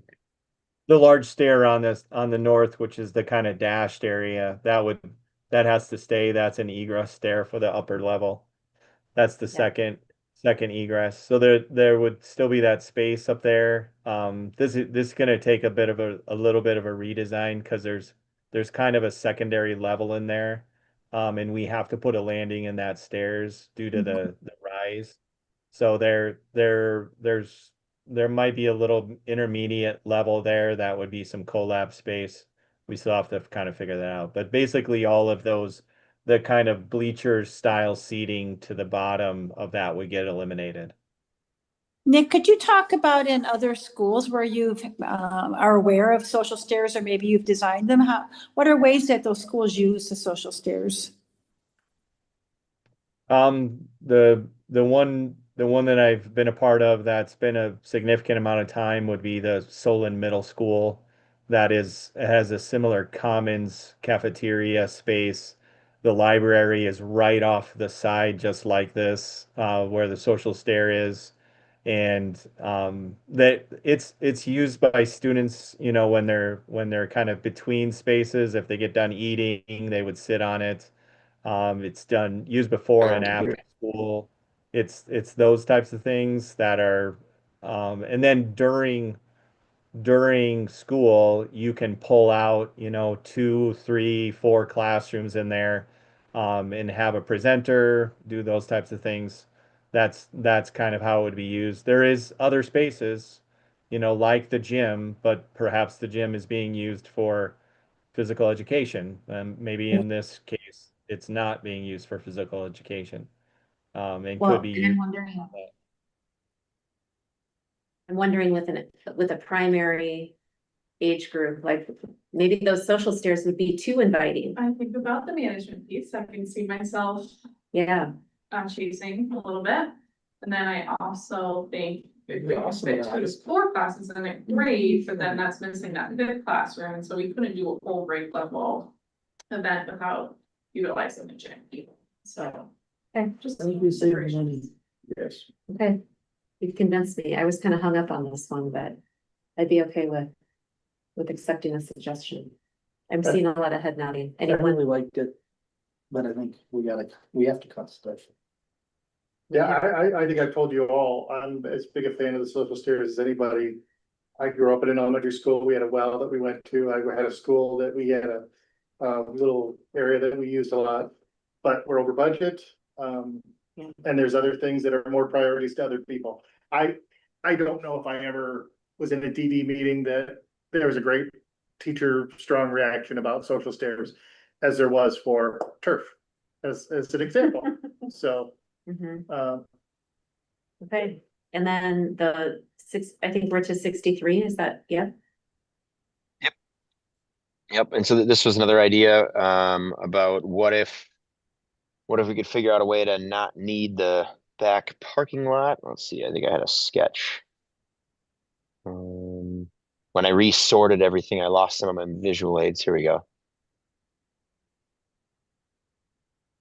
So this would be the bus pull through and parking. Yeah, we'd still have to come off of Hively Street to give the kitchen a loading dock, and so there'd be like a driveway, take care of the dumpsters, drop off kitchen supplies, all that stuff. But then this parking lot would become grass, and then we would like expand kind of a lane over here, kind of where the sidewalk is for a bus drop off zone, if you will, like add a right, Nick, is that kind of what I'm understanding? Then you add a little Yes. lane there. Yep. Would we have enough if we did eliminate that, would there be enough parking for staff? I believe there's roughly 100 parking stalls in the front. There also was discussion that right across the street to the south, although that's a city parking lot, there is parking right across the street there. yeah, I feel like the discussion was, is there like a 29 current parking spots at John Klein? That maybe even seems like an overestimate, but there should be enough for everybody in front. Having it in back would be nice. Correct me if I'm wrong, but this could also be something that could be added at a future time. Anytime. That is correct. Yep. I am concerned about safety of kids on buses. And I'm not wild about a second pullout. That street is crazy anyway with traffic. And I know that, One of these. so to me, this isn't money wise, it's not like this is a slam dunk. I'd rather invest this amount of money to have that, to get the buses off the street. Yes, I agree. I agree. I don't know if there'd be savings to eliminating back parking lot, keeping the drive, Think you're minimal. but I don't think it'd probably be a lot, so. I think the drive is important because otherwise you're gonna have the semis from Martin's or whomever Right, trying to back into there and right, because that's blocking traffic while they're doing so. the delivery for our downtown back there. Yeah, But there was talk at our facility committee meeting, if they would even allow us to do a bus drop off along that street. Knowing how busy that street is. yeah.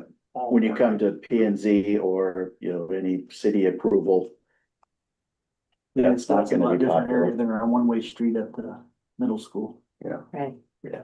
right. I mean, that's- actually, I believe I remember in the facilities committee meetings that it was, there was lots of discussion about trying to keep as much green space as possible. And so there Absolutely. was discussion about actually having this bus pull-off lane back here instead of any parking. And Travis was the one that suggested that that could be possible, if I remember Sure. correctly. You are right. So I don't think it's out of the realm as far as accomplishable. I think the city would probably be okay with it. But there is everything you talk about from a safety standpoint. I think getting the buses off the street there's a lot of cities or a lot of communities we work with that have, where the buses pull off on the street and pick up students. Um, but it's tight sites, some of the schools are taking up the whole city block themselves and so. I think it's really important to get the buses off the street personally, especially for a lower elementary school. Mhm. The only way I would conceptually eliminating it and having the kids get off on the street. The only way I think I'd probably feel really comfortable about that would be if Hively became a one-way. And maybe that means Claiborne is a one-way the other direction, which is a giant problem for the city. I'm And sure that's they not our would decision. never We have be no interested control in over that. No. Yeah, So I mean, I think keeping it is, it's maybe not a necessity, but I think it's Yeah. more than the right decision. yeah. Yeah. Okay, so does that bring us to, was that the last item on our log for discussion, Yeah, Tom? like, Yes. There we Is go. that one Yeah, rejected? Is that, That was the rejected. Yep. There we go. 63. 63. Yep. So I'd like to suggest that we take a 5-minute break before moving on to talking about finances. I think that sounds great. Is everyone cool with that? Do we need a formal do we need a formal motion for a break? No. Okay. And do we, Well, Tom, are just- you wanting us to stay for the discussion on finance or? I don't anticipate having any more questions about design. Probably not. So we'll keep you informed tomorrow on, On my, vlog here, 44, and I don't know what was on there, but about standard VAVs in lieu of powered VAVs. It wasn't up there. Okay, but was there a decision made on that, or? do you have an opinion on that?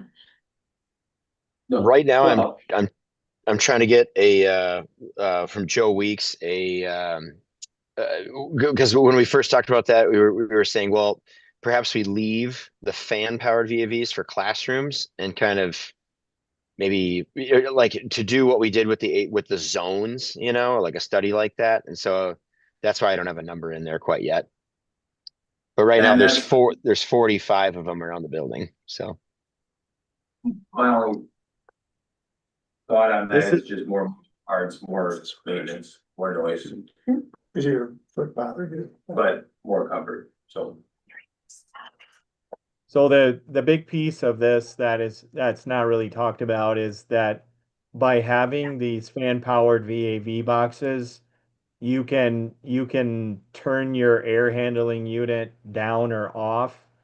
And then that allows you to kind of heat and cool the spaces without having your building wide air handling unit on at all times.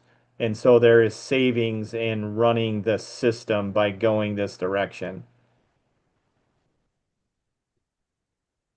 Yeah, I can see that. Yep. Okay, Thank you. All right, so we'll take Okay, our so Tim- break then.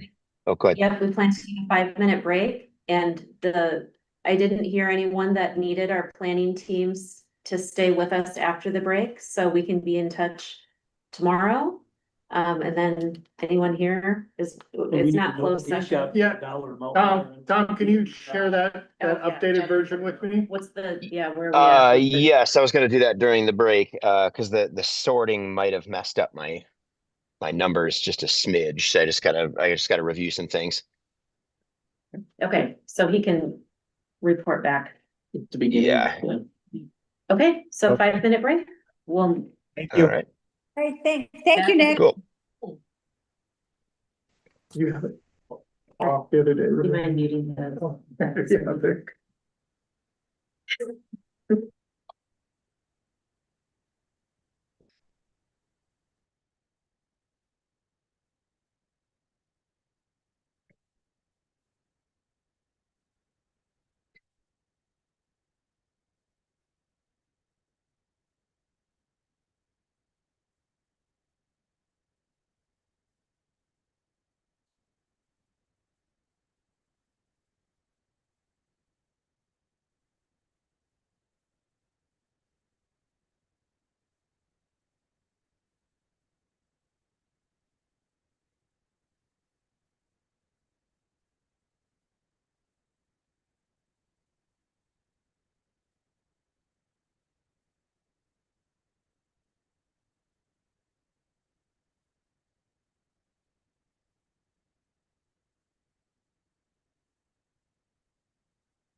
Thank you. Okay. We are back. And so we just wrapped up getting through every line of the VE log. During our break, Tom Zalhaska with Myron Construction is with us, and he was going to double check the numbers. Was 5 minutes enough for you to confirm the math? And you're still on Shoot, mute. I was on mute. Yep, sorry. Yep, it was perfect enough. Yeah, right on the money. So I was able to check all the equations. And we all look good now, and I just made a copy of it. Tim, I'll send it to you, or and whoever else wants it. But so we had $8.2 million worth of ideas. Now, obviously some of those are sort of overlap, but we rejected about 4 million, which left 4.2 remaining. Accepted 2.6. Converted to bid alternates 935,000. And so that brings us to net, remember originally we were at 6.5 million over, now we're at 2.9 million over, and we still have 650,000 worth of decisions. And so I was trying to figure out what those decisions were, and it was basically the playground and the terrazzo. Yeah, it was these two. Talk about that, didn't we? We were gonna go back to it. Well, I think it helps though to maybe let's talk about the money first, and then we can decide where we want to put the terrazzo and what was the other one, Tom? Playground. Funding the playground. Yeah. So I have a question that we're over budget. If we bid it, if we're over budget, we have to pay for it through Pebble Save. So whether we pull the playground out, and put it in Pebble Save, it just makes the bidding process a little different. I mean, like you said, money's money, but if we can save it by not running it through the project. There's two things. We pay for it. This is coming out of the 38 million. We can only borrow 38 million to GO. So we'd already committed 3 million of like the cash in the bank in Pebble Save. Now it's documented in that spreadsheet I shared with the board.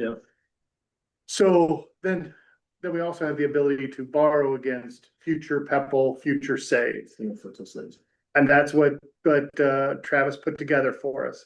I haven't had a time to look at these. Travis and I talked through some of them, but I just said, not knowing where we would be tonight, what if we needed 3 million? What if we needed 5 million? Just so that we could kind of get a feel for a 10-year loan and a 20-year loan.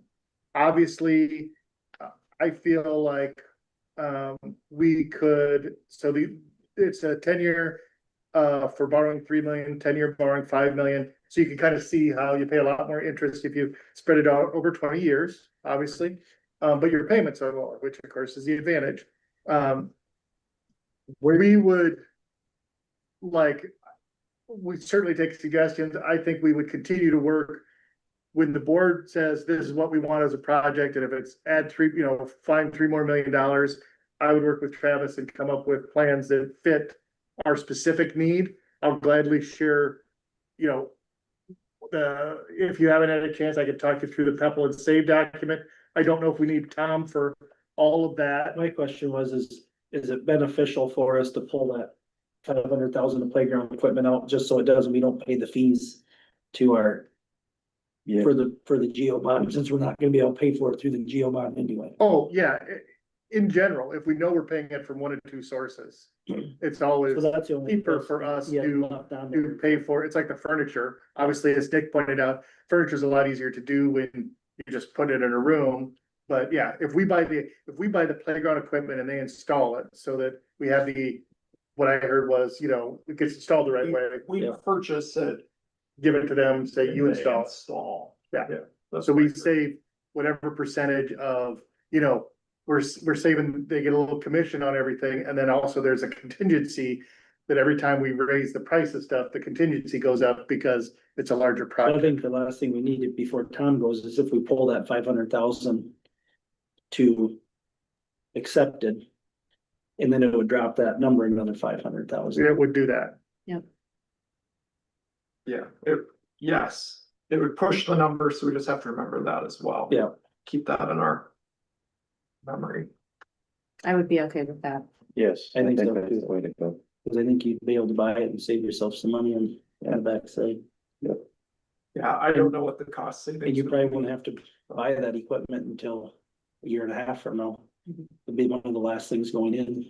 Yeah, you wouldn't want it around. No. No, I mean, And then you. That was my only question before you left.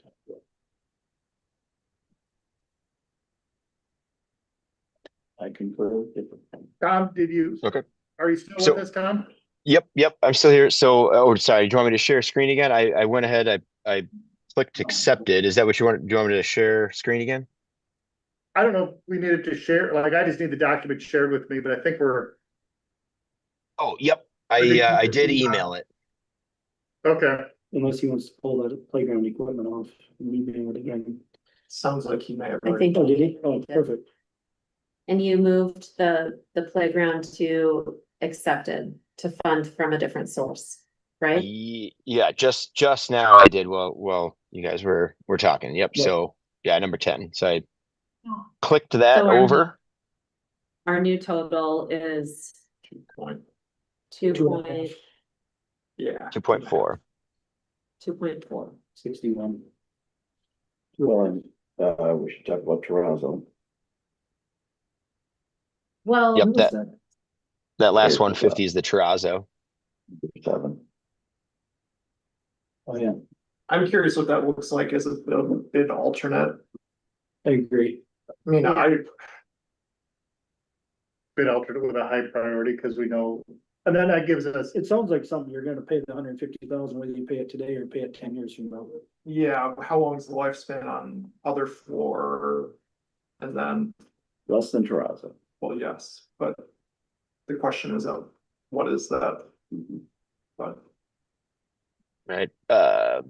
Sometimes it Yeah, I depends would- on which Nora product. But I would imagine that it has something like a 20-year or more, maybe. so I Um, know, Tom, I know that you have said in previous meetings that it's good to keep our bid alternate list light. So, in my opinion, it's light right now. I mean, if we add this as a bid alternate, that just means we can revisit it again when bids come in. Does this seem like a reasonable bid alternate group to you, or is it excessive? No, this is totally fine. The last school project I had did nine of them. Okay. So yeah, no, this is totally fine. What I tell people is, try to keep it under a dozen if you Yeah. can, because otherwise it just gets too confusing.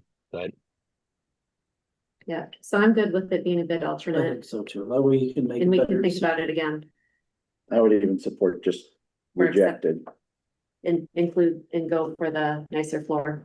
Yes. Yeah, I'd be okay with that too. I'm fine with that. I mean, the less work we have to do long-term, Right. I think we're putting in something we're gonna be really happy with in the Yeah. front end, and we're not gonna have to replace on the back. So, So let's do it. I agree with that. Okay. okay, Speaking, we did do a change order in the high school and the terrazzo because we couldn't get it out. It was so. Yes. And we couldn't get it out, it was gonna be too much labor, so we did a change order. Nope. So. saying it's. It's. I'll That's hit good. save on this and I'll resend it. Well, you might not like the color, but you can't complain about The few wall colors in that space. I mean, if we're looking at white with red and blue, or. Yeah. We're never gonna feel bad about that. no, Okay, so what's our new number now? 2.65, 2.65? just guessing. Wait, no, it's Uh, 2.465. Hang on, I'll bring it back up. Sorry. We added about. Or maybe this is. There we go. It should be different with the terrazzo though, isn't it? That's what it was. So, Well, right now, terrazzo is part of the budget, part of the base bid. So that we bid also alternate was to didn't- take the terrazzo out. okay, all right, sounds good. So we're still at The number is 2.4. capped. Yeah. Okay, So, yeah, I guess last thing, if you could just share that. Yeah. Updated. And I just got the second up, I think I got the second update. Yep, 7/17. Yep. There you go. Okay.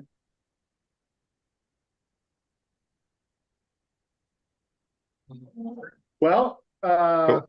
I appreciate your time tonight, Tom. Absolutely. Yeah. No, thanks for having me. I appreciate us going through this discussion. You know, it's they're tough decisions, and just appreciate everybody's focus on this. Yeah, thanks for All right. for all your leadership and getting us through it, Tom. Absolutely. Anytime. All right. Take care, everyone. Bye-bye.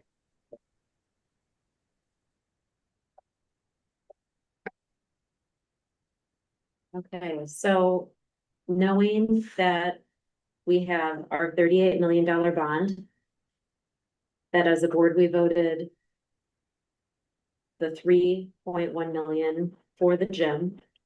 We've also, and Tim had sent this list, we also have our furniture that is on Pebble Save. We now have the playground equipment that's on Pebble Save. Before we begin talking about our financial capacity, I do want to say that our community leaders that gathered as a facility committee last summer, it was really important to them that we build the school that our community needed and to build the best possible school that we could. And we always knew, I know that there were people in the room that are in the construction industry that questioned if 38 million would be enough. And my blood pressure is much lower looking at being 2.4 million over rather than over 6 million over. I also remember us having a conversation about our Pebble Safe capacity at that time, and using Pebble Save funding was always, considered to be part of that funding scenario. At our public meeting on Monday night, we looked back in history at how we financed the high school remodel project, and 10 million from Pebble Save was committed to that project. Am I remembering correctly, Ron? We had two geodets that were 16 million-ish. And the Pebble and Save, one was 7 million and one was 13 million. Okay, So, and that's $2010, whatever that means. right. That So sounds really smart, but I don't know what that means. I know that by talking about it on Monday night and being prepared for today, Tim has done a lot of work to pull together a lot of information for us.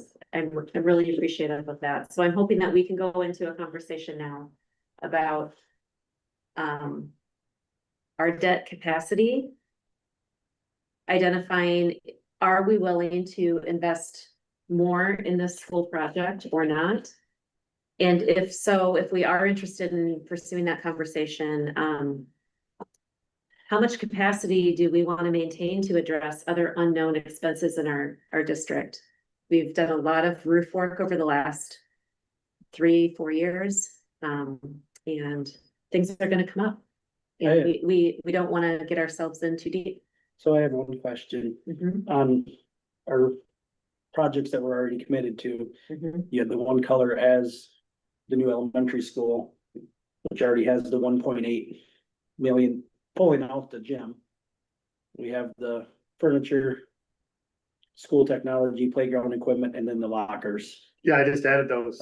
Yeah. Right, 2 minutes ago. Thanks for playing along. So I just said, are we keeping that as a line item? Are we adding that to our 2.4, which brings us to 4.2-ish? How are we keeping this in our minds? Yeah, so there's two things going on. The Pebble Save, this is just cash that we have. Mhm. And so I tried to do a cash flow in, I tried to do cash flow out. And the current fund balance. And then I shared this with Travis, who's doing our loan. So then the other part is, like, this is, there still would be the capacity to borrow money, but we'd have to put in a payment for the loan. And so that was one thing we did on, actually, Travis put that, was gonna put that on one of them. Maybe I've got it labeled wrong. Yeah, when you click on the tab that says borrowing against 3.5 million, then he put the payment in, and that's borrowing against Pepple. Borrowing against Pepple would be a payment of $1.2 million if you, like, and the reason it's so high is you've got a 3-year loan.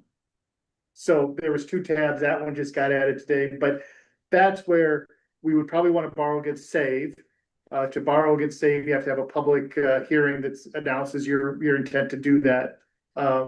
And so Travis and I were working through different scenarios. And so, and I, like I said, I got this at 3:30 and I was at a meeting, so I didn't have it. I can't speak to what this has, and Travis has something about existing payments, and so I just would need a little time to work with him. We could certainly have a session with him. But when we put together I tried to incorporate all the things that we said we would pay from another source. And so when I say another source, I'm saying cash. So that leaves us the bid alternates that, like, we could borrow money to do some of the cash things too, which would then give us would cost more money in interest, but would give us more flexibility day to day. So year to you're year. thinking the stuff you have on this list now is considered cash? Yeah. Okay. Yeah, and Travis wants to put in the loan payment, which is a great idea, because we need to have that put in there so that we can see. And that's why, like, I hate to do that other tab, because it looks terrible it doesn't look terrible. It looks aggressive making a $1.2 million payment. Right. But he's saying, yeah, because you're only borrowing the money for 3 years, so it's in and out pretty quick. But with regards to the other thing, we have the gray stuff that's just kind of our annual costs. The general projects, I looked back, maybe those are a little under $1 million. And that's smaller things. When we talk about bigger things, Chris is like, flexibility on transportation. Of course, he'd always like new buses, but he's okay. We're getting a couple new buses. He said, what if I took a year off? Would that help the budget? I go, well, sure, it'd help the budget. Wouldn't hurt it. Not everybody's all that agreeable to work with, but you don't wanna, what you don't wanna do is say, oh, let's take 4 years off from buying buses, and then you get behind the 8 ball. You've saved a bunch of money, but your fleet's getting a little depleted. I will say, just as kind of a sidebar, not to give too many sidebars, we have reduced routes, so we don't need as many daily buses, so that's a nice little advantage there. I worked with, the challenge on the last couple of days was to have Mr. Riley, Chris, Sean, and Curtis kind of give inputs on what they thought were, again, we'd like to do we'd like to resurface the track, do the lights and the blizzard bleachers all the same year.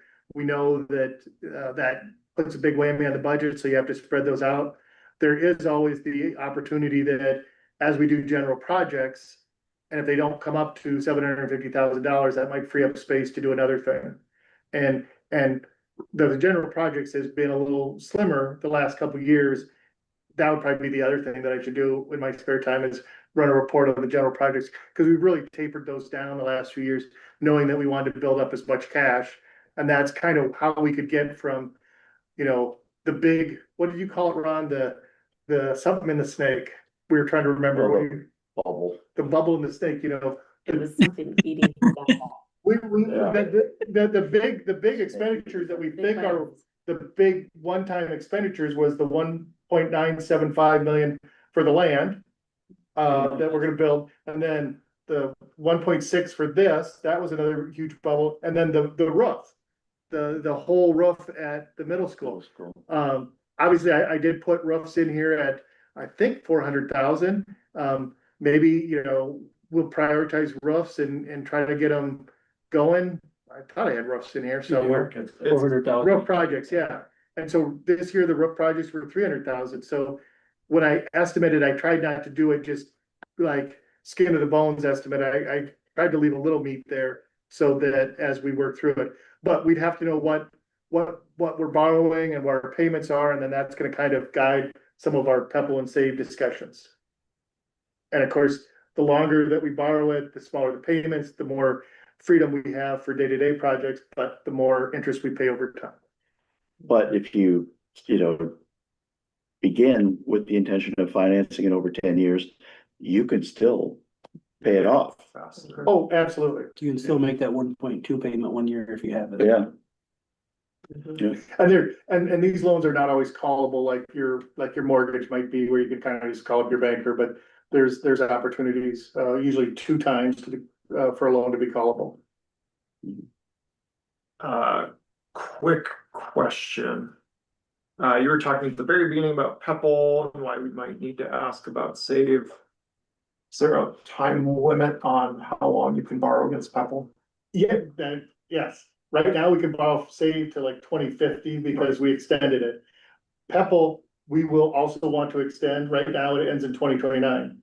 We could have an election in the spring and extend Pebble, which would then give us another 10 years and give us flexibility to borrow from there. Yeah, absolutely. Travis's focus was, when's your bid opening? December 11th. Okay, this is what you could absolutely guarantee you could do on December 11th. You know, he said, well, do you want to go for a Pebble vote in November? And I said, no, thank you. No. I said, we're not gonna rush out of Pebble, but we can do this if we have to. But yes, Pebble, extending the Pebble and getting 10 more years on Pebble, would just give the district another layer of flexibility. So thanks, that's a great question there. Yeah, I was like, why are we stuck in that massive number for? Yeah, that's now why that makes sense. Yep.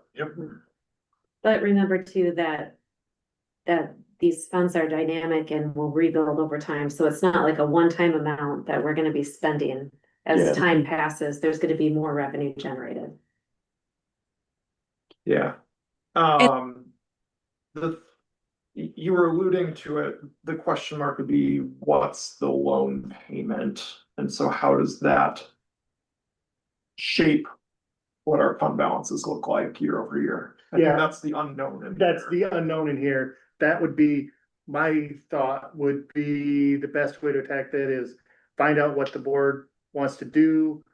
You guys see the numbers. I would work on formulating a plan or 2 recommendation. Whether we have a quick meeting or whether we'd have to approve that loan, but I could say Travis and I are gonna recommend option A, option B. This gives us the flexibility to still get stuff done, but yeah, that's what we tried to accomplish by putting in that tab where the 1.2 million payment starts in 26, 27, just to recognize that you can't borrow money and not ever pay it back. You have to account for it I somewhere. think, yeah, and the time sensitive thing and what we need to decide on is that final VE log, because our planning teams like need to get to work tomorrow. Yeah. And we have so much work that needs to be done, but they need us to decide on what's gonna be in and what's gonna be out. And by, if we're able to make a decision, then it would allow them to continue to do that final design and prepare for that winter bid date. My only question, and Carol and I had talked about this a little bit. Are the locker rooms necessary in this building? Or with the high school literally being across the street, could we eliminate some costs? I don't know what that cost would look like, but is there cost savings there and they can walk the 100 feet across the street, 150 feet, whatever it is? I don't know. Yeah. So I'm And, asking the well, question. and I think maybe the question Statement. in Adam, right now there's 4 locker rooms planned. Would there be a situation where 2 would not be enough based on teams that would be using the gym? A number of situations. I mean, we build these smaller than what the high school locker rooms are, but let's say in the winter months, if we're hosting a boy-girl wrestling meet and a quad for basketball at the same time, we're gonna need every locker room that we have. During the fall months, if we've got home volleyball, and there's a middle school volleyball at the same time, there's just some different pieces and scenarios. If you would ask me to go back on the middle school, what's one of the biggest things that I probably would have put my foot down in that discussion is to make sure we have 4 locker rooms, because we have a number of scenarios often there where there's middle school wrestling and middle school basketball going on at the same time. And we don't have enough locker rooms, so we're doing this whole shuffling of chairs when it comes time for that, of the locker rooms. We did try to make sure we design these locker rooms, so we're looking at a capacity of roughly 20 for each one, so they're not large spaces, but it still doesn't eliminate that you need extra stools, shower heads, all the other stuff and for that, so. Yeah, a basketball locker room is not as large as a football locker room. And just the general use of a high school locker room as far as what's needed on a daily basis. Versus the opposite of the way these. What I'm hearing is you're saying they're necessary. Yes, I would say so. That was the question. I wouldn't want my kid to be running from the high school over to John Klein in a basketball uniform in January. Yeah, Or everyone. yeah. So could we just do a list together so that we're all on the same page of what from this new school and this new facility that we're talking about using Pepple and Save funds for? So we have the 3.1 million for the gym. We have another million for furniture. Now we have another $500,000 for playground equipment. 200,000, I was just. I was doing the math before we got to this point. We're looking at about 7.5 that isn't covered by the 38. So take the VE. Could you give me plus- what else there is on Oh, your, yeah, get that? I'm looking at the same thing. Do you want to share your screen or? See, the do that problem. tab? Yeah, that's the problem. So This is, Carol, Sean's got this computer set up, but I don't know how to get into. so Carol, what I have is 900,000 for the furniture, Okay, 3.1 for the gym. 200,000 for school technology needs. 500,000 for the playground equipment. And then the lockers for the early childhood is 215,000. and then I'd like to just bring up some other things that I'm not quite sure where they are right now. Seems to me like we eliminated bleachers, all bleachers Yeah. from the gymnasium. That's gonna come from an alternate source, is that correct? Not on any list as of yet. Not on a list yet, no. I included that in my number, Oh, did you? Can you So I add have that that off to the side. so we didn't forget it, Tim? just because it's like, we're gonna pay for it at some point. If we don't pay for it now, it's gonna happen later, which maybe makes Right. us flexible. The money's coming some point. And another thing on the list is fund athletic equipment from another source for Yeah. the gymnasium, which would be the basketball hoops, the volleyball, the wall. That's 200,000. So my question is that, are they in the same number as far as the 3 million for the gym? In terms of having, to me, that number should include bleachers, hoops, So any, supporting equipment, because if you go 3 million just for the actual box and the gym floor, that seems really high. Yeah, so what we've done is we've committed $3.1 million to the gym. And then we've made cuts that are not just the school cuts, but the gym cuts. So we're probably of the 3.1, it's not all going to the gym anymore because we've cut out and said, we'll add the bleachers back. Bleachers are an example. So you'd have to take the larger gym portion of the bleachers off of 3.1. So we're really only committing, let's say 3 million, but we've cut it from the project. We still have to buy them. So my guess is, and I don't know if we want to go down this exercise, but at some point in time, we could say what the extra costs were really that we did, because of that 3.1, some of it is now going to pay for the building. Yeah, so the 38 is based on the concept of the original smaller gym circa 7-8 months ago documents. I lose track of what meeting it was that we voted on things, but so like the gym equipment is in the 38. So today, it's like, we're saying, we're moving that out of the 38. It wasn't part of the 3 additional. Where the bleachers, it's like the gym was going to have bleachers. This was the original set of bleachers that we're moving out, not all of them, but just the first set. So I don't know where the 3 shakes out of, but Yeah, because we did have some original bleachers, so we had kind of a bleacher upgrade at one yes, point. it's an upgrade that's included in the 3.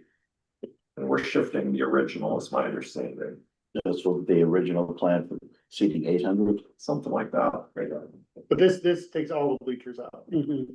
Took it, yeah. Takes all of them out. This takes Yeah, all that's what I'm saying. So this VE log, there's no bleachers in that gym as of right now. Until we purchase them with Pepple and Save funds, correct? Is that Right. on the list? And then the tennis building is another item. That is no, Well, that's a bid alternate. That's a right bit now. alternate. okay. And then I'm unclear about lighting for the tennis courts. Is that included at all in the budget? It was never part of the project, no. It's not part of the project. Or, however, the infrastructure is make sure that it's in place. If lighting would need to be added, so you're not pouring a pad or putting new tennis courts in where you're gonna have to come back and bore underneath. Well, lighting will need to be added.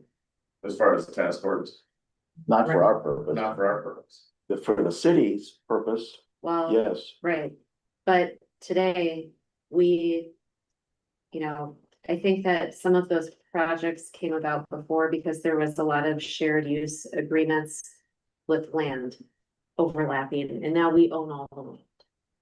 And I'm wondering, Well, we'd still be allowing non-school you're people. still to use it. sharing, Yeah, we're still sharing. and yeah, that was, from when we built those first tennis courts, or not the first, but the ones we currently have.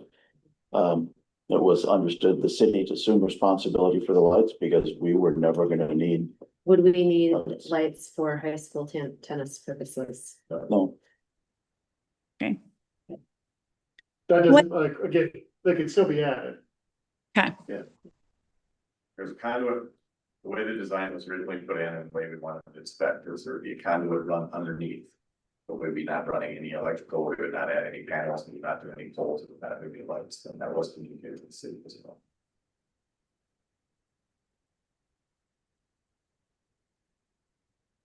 And I've heard in the Friday meetings, they've talked about that, like they have that in mind.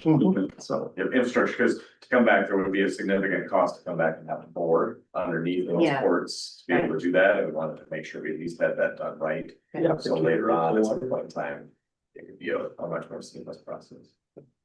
There's been a lot of those site details that have been covered at other meetings, but we've spent a lot more time on building elements and in the Friday meetings that I participated in. And one other thing I'd also add with the building, as far as that tennis building, shared structure in relation to when the DT teams met in terms of the outside groups. Part of that building is storages for tennis, and the other half of that building is restrooms, to make sure that it's available for both tennis, but that was something that was a strong desire of the lower on that side of the playground, to make sure we at least had a restroom readily available, so not having to send kids back to the building, so joint usage. And I agree, it's, Well, and the buildings still have to have indoor heating. So. Similar to what we've done for other facilities. so are there other items that Aaron and Brad, seems like you two have a list there. Are there other items that we should make sure that we're keeping in mind? What was seemed pretty high on the list to maybe do is the turf. Yeah.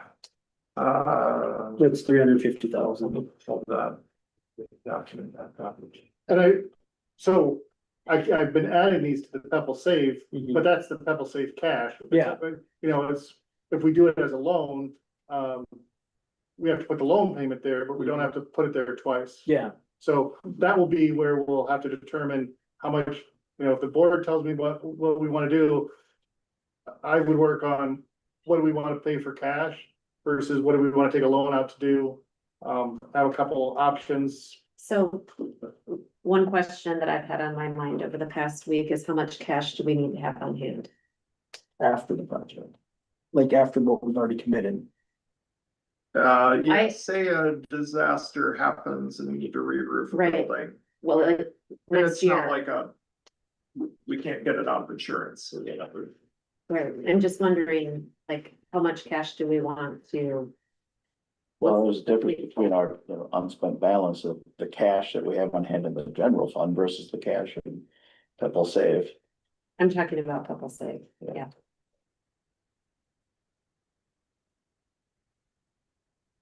With regards to the answer, I've not ever seen like a percentage that you should have. I would say in a roof that would be torn off, that wouldn't be covered by insurance, that would probably be a really good candidate for if we didn't have the cash on hand for a Pebble Save loan. Would be my answer, So, if that were the question, could just, in an emergency situation, you'd say, cause as Travis shared, like, if we can borrow a lot of money, we don't want to, we only wanna, in an emergency, break the glass and go down that route, but, yeah, if there was a large disaster that wasn't covered by insurance, and maybe it's, I don't know how that would be, I don't wanna say that could never happen, cause I don't know until I hear it. Be like the middle school roof failing. I know we just replaced it, but I'll use that as. Yeah, It's like, oh, yep, structurally that needed it. a non-disaster failure. Right. Yeah. The only other one that pops to my mind right away is, the boiler at West Side. So if something were to happen at West Side, In the next 2 years. before this building is built. That's what, yeah. Yeah, that's probably the other big one that comes to my mind. We have lots of duct tape to take care of that boiler.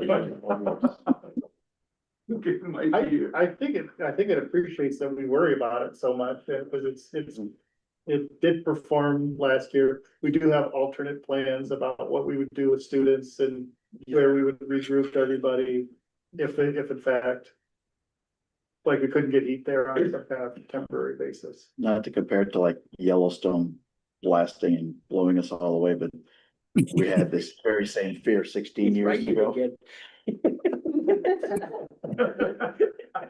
I remember taking a tour of West Side, like my first year on the board, and looking at that thing and hearing, it's like, don't stand too close. That's been 16 years ago. Yeah. So I So really shouldn't. My thought is, I feel really comfortable with the log that we have done tonight. If we feel comfortable borrowing $2.5 to $3 million on Pebble Save. To kind of summarize up. Because we have to get this part done so they can go on. In order to agree upon with what this adds, we have to be comfortable with going forward with at least a $2.5 million loan from Pebble Save. Maybe 3 if we want to get the turf done. So whether that's a decision. Obviously, we aren't gonna know exactly what those numbers look like. I mean, we have a $3 million quote here, Yeah, but but yeah, we can, and Travis has said, you could do 3, you could do 10. Right? He said versions of both, those are years. 3 and 5. 3 and 5 for 10 years. Yeah, 10 and 20 years. Yeah. I mean, just running the numbers, my brain says we're at 7.5.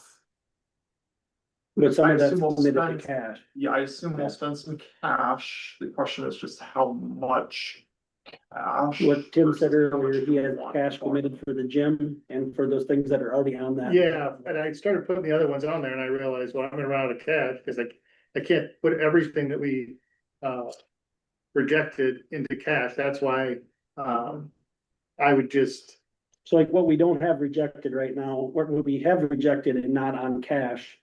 I have as the big items, the turf, the gym equipment and the bleachers, which come up to $855,000. And then we have the log that he sent us where we're at 2.4 million. So. That's why I said we'd have to be pretty comfortable with borrowing 3 million if we want to do all that and maybe getting some more on cash in 2 years. Yeah, Yeah, because that cash is gonna grow, is Yeah. it twice a year we get those payments? we say comes monthly. At least it used to, have a little chart of what they were sending us, and well, let me. I don't know if I want to be quoted on that, but it used to be, because we used to have a safe chart. Yeah, I think we decide as a board, you guys decide as a board what you're comfortable with, and I work with Travis and come up with a plan, how we're gonna do it, and I mean, it was, we tried to be as thoughtful as we could, to get kind of a log down, but obviously committing less cash is gonna make it easier for us, but then that just means borrowing more money. Or doing less of a project, I guess.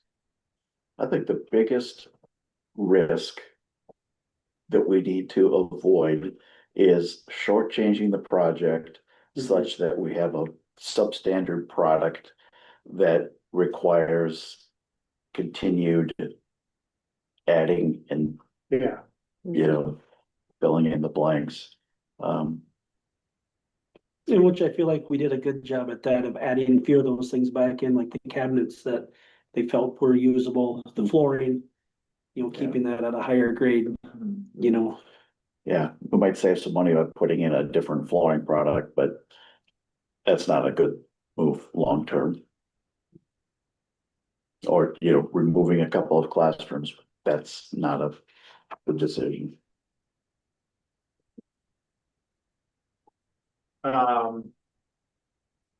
Yeah, I think you're right on the number. It's all hypothetical money until bid comes in. Exactly. Right. So that. Now the bid comes maybe in that- $1 million lower or 2 That's, million that's the higher. question mark, where maybe it's like, okay, are we talking about 3 or are we talking about 5? And remember, we didn't spend time talking about it at length tonight, but there is a beefy line item regarding tariffs. Mhm. That might be a reality or might not, and that will need to be, we just need a lot of contingency on this project built based on the moment in time that we're building. And what do they have, like 3 million built into that budget for contingency? Did I remember that right? I know it's a substantial number. Because I think they Nick's had two commented different on it line items. before. I thought it was like 1.5 million in two Yeah. different spots. Or because it was a percentage. Yeah, it might be, I don't know if I would wanna try to guess and recall that number right now, but. Cause I did feel better. I remember the last time we went through this, seeing their contingency, like, well, they do have some contingency in there, but they probably burned through that pretty quickly. I would expect so. Well, a lot of work has been done through this process. I am just so thankful that we're talking about some of these things now rather than change orders on the fly. Yeah, The decision During to have Mike construction. was a very good decision. Yes. Cause otherwise Yes. this is happening on December 11th. We've spent every penny twice with that hire, I feel like. Yep. Yeah. So while it's a big decision, also these are preliminary numbers. So what are we looking for tonight to approve this VE log? It's approved the VE log. I brought the information about the loans and the PEPAL For so that you guys could have some knowledge. It's not exact knowledge, but at least a feel for, is this even, are we agreeing to too much? And I feel like it's manageable. That's why I had them run 3 and 5 million. Yeah, so our agenda item number B is possible approval of the value engineering log updates. We aren't, it is not on our agenda to approve an overall project budget or spending money. It's moving forward with these preliminary estimates. given the time expenditure that we've had in going through the VE logs, not just tonight, but in Months. prior times, And you guys doing it before we see, there's yeah, a lot of time put into it. I feel like this is a pretty well thought out process. So I guess what I'm saying is I'll make a motion that we accept the most recent version of the VE logs and adopt them as a, Scope. yeah, for bidding. So No, yeah, we've had a motion, so we'll wait to see if there's a second. I will second. Okay, we have a second. Carol, go ahead. I just want to be clear on what we're voting on here. So this is a VE log that is 2.46 million over our budget. So if we approve this, then we are approving taking Pepple and Save funds to make up that difference to pay for the project.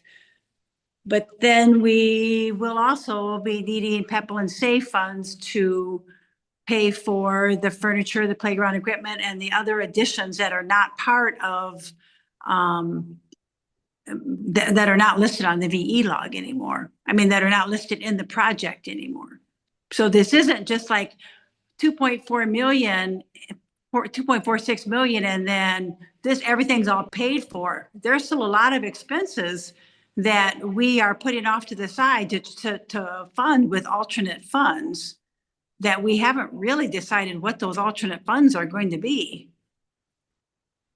So I think that needs to be part of the discussion and part of the vote, so that we can make it clear in our own minds how we're going to be paying for the rest of this.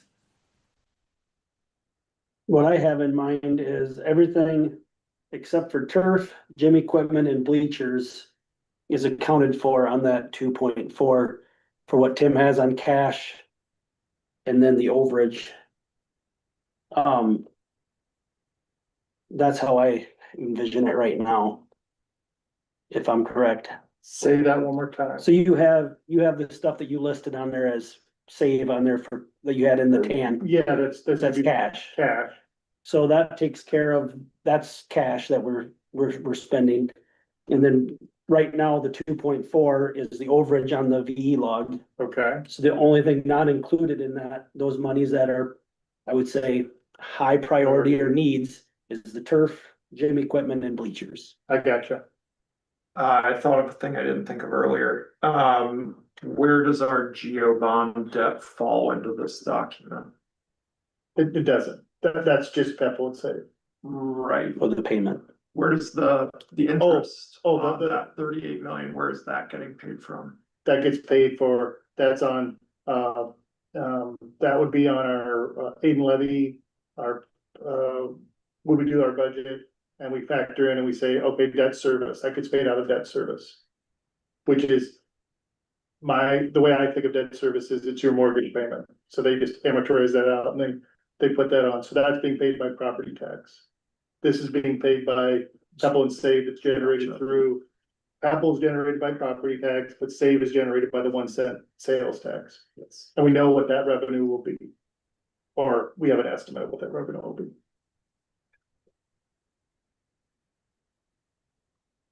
Okay. Did that answer your questions, Carol, on how some of that stuff is listed kind of right now?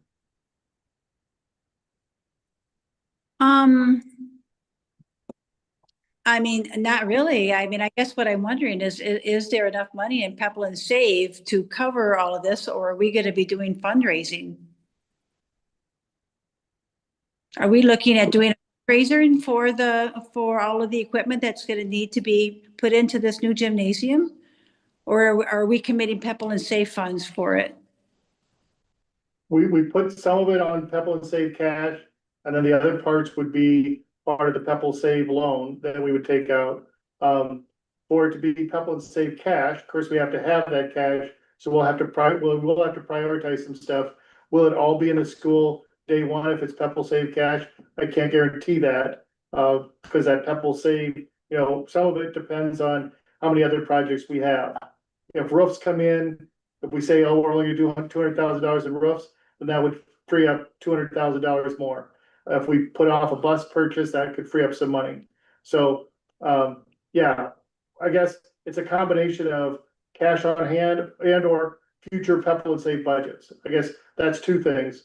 How much money we just have cash right now, but future Pepperell and Save budgets, would that cash would pay for some of the stuff. We would prioritize it, but we have to mix it into all the other priority needs that we have on that list currently.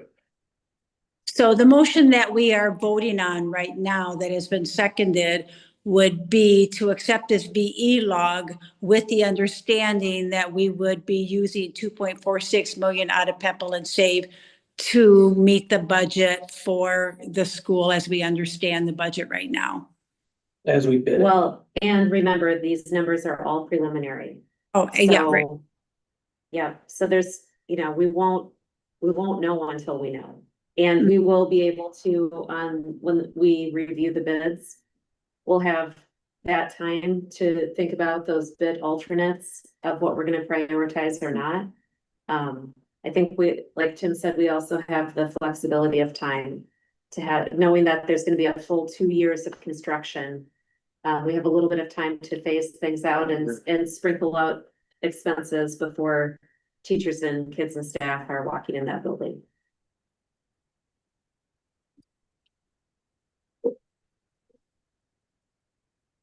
Okay, so we had a motion to approve the VE law and a second, and we've had ample discussion. I'm gonna. I'll just Darren, add one that more I'm comment? very happy with what we talked about earlier tonight with the VE log. The substantive conversation tonight was something that I very much appreciated and felt glad we've had that opportunity. Yeah, it was nice to talk as a board and really great to have administrators in the room Mhm. and room that could answer questions directly. Yeah, I totally. Okay. We'll move to a vote. All in favor, please say aye. Aye. Carol, we didn't hear you, but it looked Oh. like you said aye. I did say aye. Okay. Opposed, same sign. Motion carries. This is super exciting, everyone. Thank you for your time tonight. It's a long meeting. I'll call the meeting adjourned. Thanks, Carol. You're welcome. I'm Well, trying to decide where you're coming into the meeting from. Are you like in a I am in, lobby? I am in Edinburgh and it's 2 a.m. right now, so. So, Go to bed. thank you so much for joining, Carol. Yeah, it was a really good meeting and really great discussion. Mhm. Great, see you all.